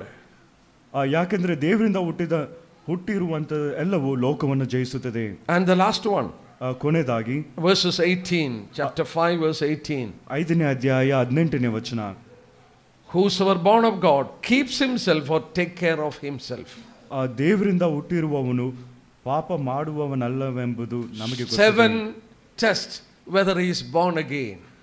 7 ಪರೀಕ್ಷೆ ಆತನು ಹೊಸದಾಗಿ ಹುಟ್ಟಿದವನಾಗಿದ್ದಾನೆ. A new nature. ಒಂದು ಹೊಸ ಒಂದು loving the believers, ವಿಶ್ವಾಸಿಗಳನ್ನು loving the heavenly Father, ತಂದೆಯಾದ ಪರಲೋಕದ ದೇವರನ್ನು practicing righteousness, ನೀತಿಯನ್ನು ಅನುಸರಿಸುವವನು, not living continuously in sin, ಪಾಪದಲ್ಲಿ ಆತನು ಮುಂದುವರಿಯುವುದಿಲ್ಲ. he overcomes the world, ಈ ಲೋಕವನ್ನು ಆತನು ಜಯಿಸುವನು. he takes care of himself. ಆತನು ಪಾಪದಿಂದ ತನ್ನನ್ನು it is a new nature that has come into the life of a believer. ಒಬ್ಬ ವಿಶ್ವಾಸಿಯಲ್ಲಿ ಒಂದು ಹೊಸ ಒಂದು ಸ್ವಭಾವ ಒಂದು ಸೃಷ್ಟಿ ಆತನಲ್ಲಿ ಬಂದಿದೆ. But what happens if he sin? ಆದರೆ ಆತನು ಪಾಪ ಮಾಡುವಾಗ First one, ಮೊದಲನೇದಾಗಿ 5 immediate consequences of sin in the life of a believer. ಒಬ್ಬ ವಿಶ್ವಾಸಿಯ ಒಂದು ಜೀವಿತದಲ್ಲಿ ಪಾಪ ಮಾಡಿದ ತಕ್ಷಣ 5 ಪರಿಣಾಮಗಳು. First one, ಮೊದಲನೇದಾಗಿ he will lose the fellowship with God. ಆತನು ದೇವರೊಂದಿಗಿರುವ ಒಂದು ಅನ್ಯೋನ್ಯತೆಯನ್ನು ಕಳೆದುಕೊಳ್ಳುತ್ತಾನೆ. He will not lose his sonship, but he will lose the fellowship. ಆ ಒಂದು ಪುತ್ರ ಒಂದು ಮಗನ ತಂದೆ ಮಗನ ಸಂಬಂಧವನ್ನು ಕಳೆದುಕೊಳ್ಳುವುದಿಲ್ಲ, ಅನ್ಯೋನ್ಯತೆಯನ್ನು ಕಳೆದುಕೊಳ್ಳುತ್ತಾನೆ. 1 John chapter 1 verses 7. 1 ಯೋಹಾನ 1ನೇ ಅಧ್ಯಾಯ 7ನೇ ವಚನ. If we walk in the light as he is in the light, we have fellowship with one another. ಆತನು ಬೆಳಕಿನಲ್ಲಿರುವಂತೆ ನಾವು ಬೆಳಕಿನಲ್ಲಿ ನಡೆದರೆ ನಾವು ಆತನೊಂದಿಗೆ ಅನ್ಯೋನ್ಯತೆಯಲ್ಲಿದ್ದೇವೆ. Have you noted the seriousness of that word?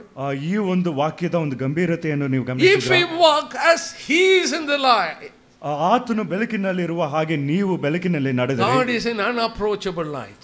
ದೇವರು ಆತನು ಅಗಮ್ಯವಾದ ಬೆಳಕಿನಲ್ಲಿ ವಾಸ ಮಾಡುವವನಾಗಿದ್ದಾನೆ. As he is in the light, ಆತನು ಬೆಳಕಿನಲ್ಲಿರುವ ಹಾಗೆ. If you walk in the light as he is in the light, then we have fellowship. ಆತನು ಬೆಳಕಿನಲ್ಲಿ ಇರುವ ಹಾಗೆ ನೀವು ಬೆಳಕಿನಲ್ಲಿ ನಡೆಯುವುದಾದರೆ ನೀವು ಆತನೊಂದಿಗೆ ಅನ್ಯೋನ್ಯತೆಯಲ್ಲಿ ಇದ್ದೀರಿ. When you study the Old Testament, ಹಳೆ ಒಡಂಬಡಿಕೆಯನ್ನು ನೀವು ಧ್ಯಾನ God ಮಾಡುವಾಗ gave commandments in relation to Israelites' food. ದೇವರು ಇಸ್ರಾಯೇಲರಿಗೆ ಆ ಒಂದು ಊಟದ ಸಂಬಂಧವಾಗಿ ಕೆಲವು ಆಜ್ಞೆಗಳನ್ನು ಕೊಟ್ಟರು. What a beautiful study. ಅದು ಎಂತ ಒಂದು ಸುಂದರವಾದ ಒಂದು ಧ್ಯಾನವಾಗಿದೆ. I can take the book, full book of Leviticus. It took 2.5 years for me to study the book of Leviticus. ಯಾಜಕಕಾಂಡ ಒಂದು ಸಂಪೂರ್ಣ ಒಂದು ಪುಸ್ತಕವನ್ನು ಧ್ಯಾನಿಸುವುದಕ್ಕೆ ನನಗೆ 2.5 ವರ್ಷ ಕಾಲ ಬೇಕಾಗಿತ್ತು. I have found out riches, jewels in that book as I was pondering through the types that is written there.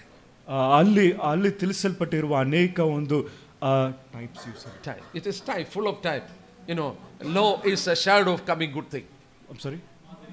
ಆ ಮಾದರಿಗಳನ್ನು ಆತನು ನೋಡುವಾಗ ಆತನು ಅನೇಕ ಅಮೂಲ್ಯವಾದ ರತ್ನಗಳ ಹಾಗೆ ಅನೇಕ ವಿಷಯಗಳನ್ನು ನಾನು ಕಂಡುಕೊಂಡೆ. ಉದಾಹರಣೆಗೆ God gave commandment to Israelites. ದೇವರು ಇಸ್ರಾಯೇಲರಿಗೆ ಧರ್ಮ ಒಂದು ದಶಾಜ್ಞೆಗಳನ್ನು ಕೊಟ್ಟನು. What kind of fish they can eat. ಆತನು ಎಂತ ಒಂದು ಮೀನುಗಳನ್ನು ಆತನು ತಿನ್ನಬಹುದು. They go to the market. ಅವರು ಒಂದು ಮಾರುಕಟ್ಟೆಗೆ ಹೋದಾಗ when they see the fishes without skin and scales, ಆ ಒಂದು ಮೀನನ್ನು ಯಾವ ಒಂದು ಚರ್ಮವಿಲ್ಲದೆ they will just walk away from there. ಅಲ್ಲಿಂದ ಮುಂದಕ್ಕೆ ಅವರು ನಡೆದು ಹೋಗುತ್ತಾರೆ. They are commanded, you read it in Leviticus 11 verses 9 onwards. ಯಾಜಕಕಾಂಡ 11ನೇ ಅಧ್ಯಾಯ 9ನೇ ವಚನದಿಂದ ಅವರಿಗೆ ಆಜ್ಞಾಪಿಸುವುದೇನೆಂದರೆ they can eat only fishes with scales and fins. ಒಂದು ಆ ಮೀನುಗಳಿಗೆ ಒಂದು ರೆಕ್ಕೆ ಮತ್ತು ಆ ಒಂದು ಎಲುಬುಗಳು ಇರುವುದಾದರೆ ಮಾತ್ರ ಅವರು ತಿನ್ನಬಹುದು. Have you seen the difference between the other fish? ಬೇರೆ ಮೀನುಗಳಿಗೆ ವ್ಯತ್ಯಾಸವನ್ನು ನೀವು ಗಮನಿಸಿದ್ದೀರಾ? The fishes without scales and fins, ಆ ಒಂದು ಮೀನುಗಳಿಗೆ ಯಾವ ಒಂದು ರೆಕ್ಕೆ ಮತ್ತು ಎಲುಬುಗಳು ಇಲ್ಲದೆ ಇರುವಾಗ they always like darkness. ಅವರಿಗೆ ಅಂಧಕಾರ ಕತ್ತಲೆ ಯಾವಾಗಲೂ ಇಷ್ಟವಾಗಿದೆ. They live in the holes. ಆ ಒಂದು ಹಳ್ಳದಲ್ಲಿ ಅಥವಾ under the leaves. ಆ ಒಂದು ಎಲೆ ಕೆಳಗೆ ಅದು they are the fish which like to be in darkness. ಅಂತ ಮೀನುಗಳಿಗೆ ಆ ಒಂದು ಕತ್ತಲೆ ಇಷ್ಟವಾಗಿದೆ. The fishes that have fins and scales, they come up in the light, in the sunlight. ಆದ್ರೆ ಆ ಒಂದು ಮೀನುಗಳಿಗೆ ರೆಕ್ಕೆ ಇರುವಾಗ ಅದು ಆ ಒಂದು ಬೆಳಕಿನಲ್ಲಿ, ಆ ಒಂದು ಸೂರ್ಯನ ಬೆಳಕಿಗೆ ಅದು God ಬರುತ್ತದೆ. allowed them to eat the fishes that love light. ಆ ಮೀನುಗಳು, ಯಾವ ಮೀನುಗಳು ಬೆಳಕು ಇಷ್ಟಪಡುತ್ತವೋ ಅಂತ ಮೀನುಗಳು ತಿನ್ನಬೇಕೆಂಬುದಾಗಿ ದೇವರು ಅವರಿಗೆ You should not have any fellowship with darkness. ಆ ಅಂಧಕಾರ ಅಥವಾ ಕತ್ತಲೆಯೊಂದಿಗೆ ಯಾವ ಒಂದು ಅನ್ಯೂನ್ಯತೆಯೂ ನಿಮಗಿರಬಾರದು. Yes, if you walk in the light as he is in the light. ಆ ಆತನು ಬೆಳಕಿನಲ್ಲಿರುವ ಹಾಗೆ ನೀವು ಬೆಳಕಿನಲ್ಲಿ We ನಡೆದುಕೊಳ್ಳುವುದಾದರೆ have fellowship one another. ನಾವು ಒಬ್ಬರನ್ನೊಬ್ಬಂದಿಗೆ ಅನ್ಯೂನ್ಯತೆ ಉಂಟು. Second thing, ಎರಡನೇದಾಗಿ, we don't lose our salvation if we sin, but we will lose the joy of salvation. ನಾವು ಪಾಪ ಮಾಡುವಾಗ ಒಂದು ರಕ್ಷಣೆಯನ್ನು ನಾವು ಕಳೆದುಕೊಳ್ಳುವುದಿಲ್ಲ, ಅದರ ರಕ್ಷಣಾ ಆನಂದವನ್ನು ನಾವು Even in the ಕಳೆದುಕೊಳ್ಳುತ್ತೇವೆ. Old Testament time, ಹಳೆ ಒಡಂಬಡಿಕೆ ಕಾಲದಲ್ಲಿ after the sin of David, ದಾವೀದನು ಪಾಪ ಮಾಡಿದ ನಂತರ he cried to God. ಆತನು ದೇವರಲ್ಲಿ Psalm 51 verses 2. ಕೀರ್ತನೆ 51 ಎರಡನೇ ವಚನ, Restore to me the joy of your salvation. ಆ ಒಂದು ರಕ್ಷಣಾ ಆನಂದವನ್ನು ನನಗೆ ಪುನಃ ಕೊಡು. What is the most blessed life? ಆ ಒಂದು ಧನ್ಯವಾದ ಒಂದು ಜೀವಿತ ಯಾವುದು?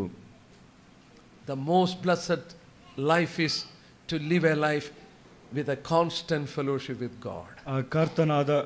ಕರ್ತನಲ್ಲಿ ಒಂದು ನಿರಂತರವಾದ ಅನ್ಯೂನ್ಯತೆಯಲ್ಲಿ ಜೀವಿಸುವುದು, ಅದು ಒಂದು ಭಾಗ್ಯಕರವಾದ ಒಂದು Oh, that is ಜೀವಿತವಾಗಿದೆ. the most joyful life. ಅದು ತುಂಬಾ ಒಂದು ಸಂತೋಷಕರವಾದ ಒಂದು But ಜೀವಿತವಾಗಿರುತ್ತದೆ. if sin comes, we will lose the joy of salvation. ಆದರೆ ಪಾಪ ಒಂದು ಬರುವಾಗ ರಕ್ಷಣಾ ಆನಂದವನ್ನು ನಾವು ಕಳೆದುಕೊಳ್ಳುತ್ತೇವೆ. Third, ಮೂರನೇದಾಗಿ, if we sin, ನಾವು ಪಾಪ ಮಾಡುವುದಾದರೆ God cannot use us.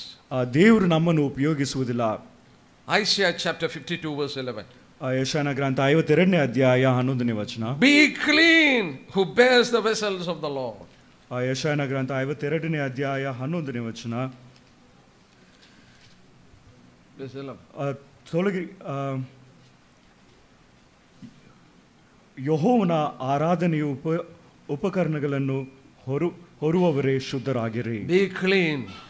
ಶುದ್ಧರಾಗಿರಿ. Those who carry the vessels of the Lord. ಯೆಹೋವನ ಆರಾಧನೆಯ ಉಪಕರಣಗಳನ್ನು ಹೊರುವವರೇ We ಶುದ್ಧರಾಗಿರಿ. read about this again in 2 Timothy chapter 2. 2 Timothy 2ನೇ ಅಧ್ಯಾಯದಲ್ಲಿ ಮತ್ತೆ ನಾವು Verses ಓದ್ತೇವೆ. 19 to 21. 19ನೇ ವಚನದಿಂದ 21ನೇ ವಚನ ತನಕ. You know, youthful lust. ಯೌವನ ಇಚ್ಛೆಗಳು. If anyone cleanses himself, he will be a useful vessel for the master. ಯಾರಾದರೂ ತನ್ನನ್ನು ಶುದ್ಧೀಕರಿಸುವುದಾದರೆ ಆ ಯಜಮಾನನಿಗೆ ಉಪಯುಕ್ತ ಒಂದು ಪಾತ್ರೆ ಆಗಿರುವನು. F.B. Meyer was a great writer. F.B. Mayor ಅವರು ಒಬ್ಬ ಒಳ್ಳೆ ಲೇಖಕರಾಗಿದ್ದರು. I have read an illustration what he told. ಆತನು ಅವರು ಹೇಳಿದ ಒಂದು ದೃಷ್ಟಾಂತವನ್ನು ನಾನು He was using a pen and writing down his thoughts. ಆತನು ತನ್ನ ಒಂದು ಪೆನ್ನನ್ನು ತೆಗೆದು ಅವರ ಒಂದು ಒಂದು ಸಂಗತಿಗಳನ್ನು, ಆಲೋಚನೆಗಳನ್ನು ಅವರು ಬರೆಯುತ್ತಿದ್ದರು. One day he closed it and kept it in his drawer. ಒಂದು ದಿನ ಆ ಒಂದು ಪೆನ್ನನ್ನು ಮುಚ್ಚಿ ಅವರು ತಮ್ಮ ಒಂದು ಸ್ಥಳದಲ್ಲಿಟ್ಟರು. He was using another pen to write down. ಮತ್ತೊಂದು ಪೆನ್ನನ್ನು ಉಪಯೋಗಿಸಿ ಬೇರೆ ಸಂಗತಿಗಳನ್ನು ಬರೆಯುತ್ತಿದ್ದರು. So the pen inside the drawer started to speak to F.B. Meyer. ಆ ಒಂದು ಡ್ರಾಯಲ್ಲಿರುವ ಒಂದು ಪೆನ್ ಈ ಒಬ್ಬ ವ್ಯಕ್ತಿಯ ಬಳಿಗೆ ಮಾತನಾಡಿತು. Why are you not using me? ನನ್ನನ್ನು ಯಾಕೆ ನೀನು ಉಪಯೋಗಿಸುತ್ತಿಲ್ಲ? I can sometimes feel your touch, but you are not using me. ನೀನು ಕೆಲವು ಸಂದರ್ಭದಲ್ಲಿ ನಿನ್ನ ಒಂದು ಸ್ಪರ್ಶನೆ ಒಂದು ನಾನು ಅನುಭವಿಸುತ್ತೇನೆ, ಆದರೆ ನೀನು ನನ್ನನ್ನು ಉಪಯೋಗಿಸುತ್ತಿಲ್ಲ. Then F.B. Meyer spoke back to that pen. F.B. Mayor ಅವರು ಆ ಒಂದು ಪೆನ್ನೊಂದಿಗೆ ಈ ರೀತಿಯಾಗಿ Oh ತಿಳಿಸಿದರು. little pen, ಓ ಚಿಕ್ಕ ಪೆನ್ನೆ, I love you. ನಾನು ನಿನ್ನನ್ನು I ಪ್ರೀತಿಸುತ್ತೇನೆ. bought you with a price. ಆ ಒಂದು ಬೆಲೆ ಕೊಟ್ಟು ನಿನ್ನನ್ನು I will ಖರೀದಿಸಿದ್ದೇನೆ. not throw you. ನಾನು ನಿನ್ನನ್ನು ಬಿಸಾಡುವುದಿಲ್ಲ. Sorry, I cannot use you. ಅದೇ ಸಂದರ್ಭದಲ್ಲಿ ನಾನು ಉಪಯೋಗಿಸುವುದಿಲ್ಲ. If I use you, ನಾನು ಉಪಯೋಗಿಸುವುದಾದರೆ you will leak the ink and you will make my suit and dress dirty. ಆ ಒಂದು ಪೆನ್ನಿನಿಂದ ಆ ಒಂದು ಹಿಂಕ್ ಹೊರಗೆ ಬಂದು ನನ್ನ ಒಂದು ಬಟ್ಟೆಯನ್ನು ನೀನು ಶುದ್ಧವಾಗಿ So ಮಾಡುತ್ತೇನೆ. I have kept you safe. ಆ ಒಂದು ಕಾರಣದಿಂದ ನಾನು ಸಂರಕ್ಷಿತವಾಗಿ The Lord will use the vessels that is holy in his hand. ಆತನ ಹಸ್ತದಲ್ಲಿ ಶುದ್ಧವಾಗಿರುವ ಉಪಕರಣಗಳನ್ನು ದೇವರು ಉಪಯೋಗಿಸುತ್ತಾನೆ. Fourth one, ನಾಲ್ಕನೇದಾಗಿ, when we sin, ನಾವು ಪಾಪ ಮಾಡುವಾಗ our prayer go unanswered.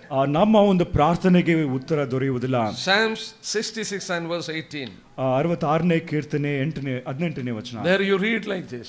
ಈ ರೀತಿಯಾಗಿ ನಾವು It ಓದ್ತೇವೆ. is your sin that made his ears to close against your prayer. ನಾನು ಕೆಟ್ಟತನದ ಮೇಲೆ ಮನಸ್ಸಿಟ್ಟಿದರೆ ಸ್ವಾಮಿ ನನ್ನ ವಿಜ್ಞಾಪನೆಯನ್ನು ಕೇಳುತ್ತಿದ್ದಿಲ್ಲ. Same thing, you read it in Isaiah 59 verse 1 and 2. ಯೆಶಾಯನ ಗ್ರಂಥ 59ನೇ ಅಧ್ಯಾಯ 1 ಮತ್ತು 2ನೇ ವಚನದಲ್ಲಿ ನಾವು ಓದ್ತೇವೆ. Yes, brothers and sisters, if we keep sin in our life, our prayer goes unanswered. ಪ್ರಿಯ ಸಹೋದರ ಸಹೋದರಿಯರೇ, ನಾವು ನಮ್ಮ ಮನಸ್ಸಿನಲ್ಲಿ ಪಾಪ ಇರುವುದಾದರೆ ನಮ್ಮ ಒಂದು ಪ್ರಾರ್ಥನೆಗಳಿಗೆ ಉತ್ತರ The ದೊರೆಯುವುದಿಲ್ಲ. fifth one and the last one. ಐದನೇದು ಕೊನೆ ಒಂದು ಅಂಶ, If we sin, ನಾವು ಪಾಪ ಮಾಡುವುದಾದರೆ fence around us will be broken. Fence. ನಮ್ಮ ಸುತ್ತಲೂ ಇರುವ ಒಂದು ಬೇಲಿ ಅದು ಮುರಿಯಲ್ಪಡುತ್ತದೆ. We are living in a world that is ruled by Satan. ಸೈತಾನನು ದೊರೆತನ ಮಾಡುವ ಒಂದು ಲೋಕದಲ್ಲಿ ನಾವು ಜೀವಿಸ್ತಾ He ಇದ್ದೇವೆ. wanted to crush us anytime. ಯಾವ ಸಂದರ್ಭದಲ್ಲಿ ಆದರೂ ಆತನು ನಮ್ಮನ್ನು ಸಂಹರಿಸಬೇಕು ಅಥವಾ ನಾಶ The ಮಾಡಬೇಕೆಂಬುದಾಗಿ Lord commanded his angels. ಆದರೆ ದೇವರು ತನ್ನ ಒಂದು ದೂತರಿಗೆ ಆಜ್ಞಾಪಿಸಿದ್ದೇನೆಂದ್ರೆ, He commanded his angels to take care of us. ಆತನು ತನ್ನ ದೂತರಿಗೆ ನಮ್ಮನ್ನು ಸಂರಕ್ಷಿಸುವುದಕ್ಕೆ ಆತನು ಆಜ್ಞಾಪಿಸಿದ್ದಾನೆ. We read in Psalms 34 and verses 7. 34ನೇ ಕೀರ್ತನೆ 7ನೇ ವಚನದಲ್ಲಿ ನಾವು ಓದುವ ವಿಷಯವೆಂದರೆ, There you read, the angels of the Lord encamps all around those who fear him and delivers them. ಯೋನ ಭಯಭಕ್ತಿಯುಳ್ಳವರ ಸುತ್ತಲೂ ಆತನ ದೂತನು ದಂಡಿಲಿಸಿ ಕಾವಲಾಗಿದ್ದು ಕಾಪಾಡುತ್ತಾನೆ. I was in Anwar one day. Anwar, Rajasthan. ನಾನು Anwar. ಅನ್ವರಲ್ಲಿ ನಾನು ಒಂದು ಕಾಲದ ಸ್ವಲ್ಪ They gave me a room to sleep on upstairs. ಮೇಲ್ಚಾವಣೆಯಲ್ಲಿ ಇಳುಕೊಳ್ಳುವುದಕ್ಕೆ ನನಗೆ ಒಂದು ಕೊಠಡಿ. I was alone on the upstairs. ಅಲ್ಲಿ ನಾನು ಒಬ್ಬಂಟಿಗನಾಗಿದ್ದೆನು. I was sleeping on a cot. ಒಂದು ಹಾಸಿಗೆ ಮೇಲೆ ಮಂಚದ ಮೇಲೆ ನಾನು It was a warm day. ಒಂದು ತುಂಬಾ ಒಂದು ಬೆಚ್ಚಗೆ. There was a big fan above me. ನನ್ನ ಮೇಲೆ ಒಂದು ದೊಡ್ಡ ಒಂದು ಫ್ಯಾನ್ Maybe ಇತ್ತು. fan made in the British time. ಒಂದು ಬ್ರಿಟಿಷ್ ಕಾಲದಲ್ಲಿ ಮಾಡಲ್ಪಟ್ಟ ಒಂದು fan. The round was so big. ಒಂದು ತುಂಬಾ ಒಂದು ದೊಡ್ಡವಾದ ಒಂದು It was fan. making noise, kir kir kir, and the fan was slowly running. ಒಂದು ಫ್ಯಾನ್ ತುಂಬಾ ಒಂದು ಶಬ್ದ ಮಾಡುತ್ತಾ ಮತ್ತು ನಿಧಾನವಾಗಿ ಅದು ಚಲಿಸುತ್ತಿತ್ತು. I wanted to call them, but unfortunately I don't want to disturb. I slept under that fan. ನಾನು ಅವರಿಗೆ ಕರೆ ಮಾಡಿ ತಿಳಿಸಬೇಕೆಂಬುದಾಗಿದ್ದೇನೆ, ಆದರೆ ಮಾಡಲಿಲ್ಲ. ಆದರೆ ಆ ಒಂದು ಫ್ಯಾನ್ ಕೆಳಗೆ ನಾನು ನಿದ್ರೆ ಮಾಡಿದ್ದೇನೆ. Probably around 4 o'clock in the morning. ಬೆಳಗ್ಗೆ ಮುಂಜಾನೆ 4 ಗಂಟೆಗೆ, as if someone has asked me to get up. ಬೆಳಗ್ಗೆ ಯಾರು ನನ್ನನ್ನು ನಿದ್ರೆಯಿಂದ ನನ್ನನ್ನು ಎಬ್ಬಿಸಿದರು. This is my bed. ಇದು ನನ್ನ ಒಂದು ಮಂಚವಾಗಿದೆ. I just caught up from my bed. ನಾನು ಆ ಒಂದು ಮಂಚದಿಂದ ಎದ್ದ. I want to go to the toilet. ನಾನು ಆ ಒಂದು ಶೌಚಾಲಯ I just came to this side of the bed. ನಾನು ಆ ಒಂದು ಮಂಚದ ಈ ಒಂದು ಬಲಭಾಗ. I heard a great noise. ಆ ಒಂದು ದೊಡ್ಡ ಒಂದು ಶಬ್ದವನ್ನು ನಾನು ಕೇಳಿದೆ. The fan completely pulled down and came to the place where I was sleeping. ನಾನು ಮಲಗಿದ ಒಂದು ಮಂಚದ ಮೇಲೆ ಆ ಒಂದು ಫ್ಯಾನ್ ಬಂದು ಬಿತ್ತು. If it has fallen on my head or something, I would have finished. ನನ್ನ ಒಂದು ತಲೆ ಮೇಲೆ ಬಿದ್ದಿದ್ರೆ ನಾನು ಅಲ್ಲಿ Split of a second. ಆ ಒಂದು 2-3 ಕ್ಷಣದಲ್ಲಿ I was out of the bed. ಆ ಒಂದು ಮಂಚದ ಹೊರಗೆ ನಾನು ಬಂದೆನು. How did I got up? ನಾನು ಹೇಗೆ ನಿದ್ರೆಯಿಂದ ಎಚ್ಚರವಾದ ಗೊತ್ತಿಲ್ಲ. I believe it is a work of the angels. ಇದು ದೇವದೂತರ ಒಂದು ಕಾರ್ಯವೆಂದು ನಾನು ನಂಬಿದ್ದೇನೆ. The angels are around us. ದೇವದೂತರು ನಮ್ಮ ಸುತ್ತಲೂ You and me doesn't know. He takes care of us when many dangers are coming to us. ನಮ್ಮಲ್ಲಿ ಅನೇಕ ಅಪಘಾತಗಳು ಬರುವಾಗ ನಮಗೆ ತಿಳಿಯದೆ ದೇವದೂತರು ನಮ್ಮನ್ನು ಸಂರಕ್ಷಿಸುತ್ತಿದ್ದಾರೆ. But if we sin, we sin. ಆದ್ರೆ ನಾವು ಪಾಪ ಮಾಡುವಾಗ, if we continue in sin, ನಾವು ಪಾಪ ಮಾಡುವುದಾದ್ರೆ, we have the story of Job in chapter 1, Job 1. ಯೋಬನ ಪುಸ್ತಕದಲ್ಲಿ 1ನೇ ಅಧ್ಯಾಯದಲ್ಲಿ ಯೋಬನ ಒಂದು verse 9 and 10. 9 ಮತ್ತು 10ನೇ ವಚನದಲ್ಲಿ Satan is speaking back to God. How can I touch him? You have made a hedge around him and all what he has. ಸೈತಾನನು ದೇವರೊಂದಿಗೆ ಮಾತನಾಡುತ್ತಿದ್ದಾನೆ. ನಾನು ಹೇಗೆ ಆತನ ಮೇಲೆ ಕೈ ಹಾಕಲಿಕ್ಕೆ ಸಾಧ್ಯ? ನೀನು ಆತನ ಸುತ್ತಲೂ ಬೇಲಿ ಹಾಕಿದೆ. Then God took out that hedge. ನಂತರ ದೇವರು ಆ ಒಂದು ಬೇಲಿಯನ್ನು, then Satan was able to touch. ನಂತರ ಸೈತಾನನು ಆತನ ಮೇಲೆ ಕೈ ಹಾಕುವುದಕ್ಕೆ ಹೋದನು. You read in the Bible. ಪ್ರಿಯರೇ, ಸತ್ಯವೇದದಲ್ಲಿ read Isaiah 5. ಯೆಶಾಯನ 5ನೇ 5 to 7. 5ನೇ ವಚನದ 7ನೇ ವಚನ. God is speaking about Israel. Israel ವಿಷಯವಾಗಿ ದೇವರು ಮಾತನಾಡುತ್ತಿದ್ದಾನೆ. He planted a good vine and hedge around it. ಆತನು ಒಂದು ದ್ರಾಕ್ಷಿಯನ್ನು ಆತನು ನಟ್ಟು ಆತನು ಸುತ್ತಲೂ ಬೇಲಿಯನ್ನು ಹಾಕಿದನು. But when they sinned, ಆದರೆ ಅವರು ಪಾಪ ಮಾಡಿದಾಗ he took out that hedge. ಆ ಒಂದು ಸುತ್ತಲಿರುವ ಬೇಲಿಯನ್ನು ತೆಗೆದನು. We read in Psalm 80 verses 12 and 13 it again. 80ನೇ ಕೀರ್ತನೆ 12 ಮತ್ತು 13ನೇ ವಚನದಲ್ಲಿ. Look at Psalm 80.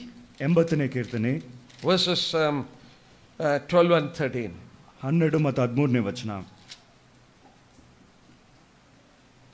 Why have you broken down the hedges, so that all who pass by the way pick her fruit? The boar out of the wood uproot it, and the wild beasts of the field devour it. ನೀನು ಅದರ ಬೇಲಿಯನ್ನು ಏಕೆ ಕಿತ್ತು ಹಾಕಿದಿ? ದಾರಿಗರೆಲ್ಲರೂ ಅದನ್ನು ತೆರೆದು ಬಿಡುತ್ತಾರೆ. ಕಾಡು ಹಂದಿಯು ಅದನ್ನು ನಿರ್ಮೂಲ ಮಾಡುತ್ತದೆ, ಅರಣ್ಯ ಮೃಗಗಳು ಅದನ್ನು ತಿಂದು ಹಾಕುತ್ತವೆ. If we sin, ನಾವು ಪಾಪ ಮಾಡುವುದಾದ್ರೆ these things can happen. ಈ ಒಂದು ವಿಷಯಗಳು ಅದು ಸಂಭವಿಸಬಹುದು. All what God wants from us. ದೇವರು ನಮ್ಮಿಂದ ಆತನ ಅಪೇಕ್ಷಿಸುವ ವಿಷಯ. We read in Jeremiah. ಯೆರೆಮೀಯನ ಪುಸ್ತಕದಲ್ಲಿ ನಾವು ಓದಿದ್ದು, Since you say you have not sinned, I will deal with you. ನಾನು ಪಾಪ ಮಾಡಲಿಲ್ಲವೆಂದು ಹೇಳಿದ ಒಂದು ಕಾರಣ ನಾನು ನಿನ್ನನ್ನು ನ್ಯಾಯ Oh ತೀರಿಸುವೆನು. Israel, just acknowledge your offense. ಓ ಇಸ್ರಾಯೇಲೇ, ನಿನ್ನ ಒಂದು ಅಪರಾಧಗಳನ್ನು ನೀನು ಒಪ್ಪಿಕೋ. We will continue. ನಾವು ಮುಂದುವರಿಸೋಣ ಮುಂದೆ. May the Lord bless us. ದೇವರು ನಮ್ಮನ್ನು ಆಶೀರ್ವದಿಸಲಿ. We don't have any more sin. Any more judgment. ನಮಗೆ ಇನ್ನು ಯಾವ ಒಂದು ನ್ಯಾಯ ತೀರ್ಪು ಇಲ್ಲ. Since we don't have any more judgment, we are being judged here as his sons. ನಮಗೆ ಮುಂದೆ ಯಾವ ಒಂದು ನ್ಯಾಯ ತೀರ್ಪು ಇಲ್ಲ, ಆದ್ರೆ ಇಲ್ಲಿ ನಾವು ಆತನ ಪುತ್ರರಾಗಿ ಮಕ್ಕಳಾಗಿ ನಮಗೆ ನ್ಯಾಯ ತೀರ್ಪು ಉಂಟಾಗುತ್ತದೆ. We will see from the scripture what are the chastisement are not. Next class. ಮುಂದಿನ ಒಂದು ತರಗತಿಯಲ್ಲಿ ನಾವು ನಮಗೆ ಬರುವ ಯಾವ ಶಿಕ್ಷೆಗಳ ವಿಷಯವಾಗಿ ನಾವು ಅಧ್ಯಯನ ಮಾಡೋಣ. May the Lord bless us. ದೇವರು ಆಶೀರ್ವದಿಸಲಿ.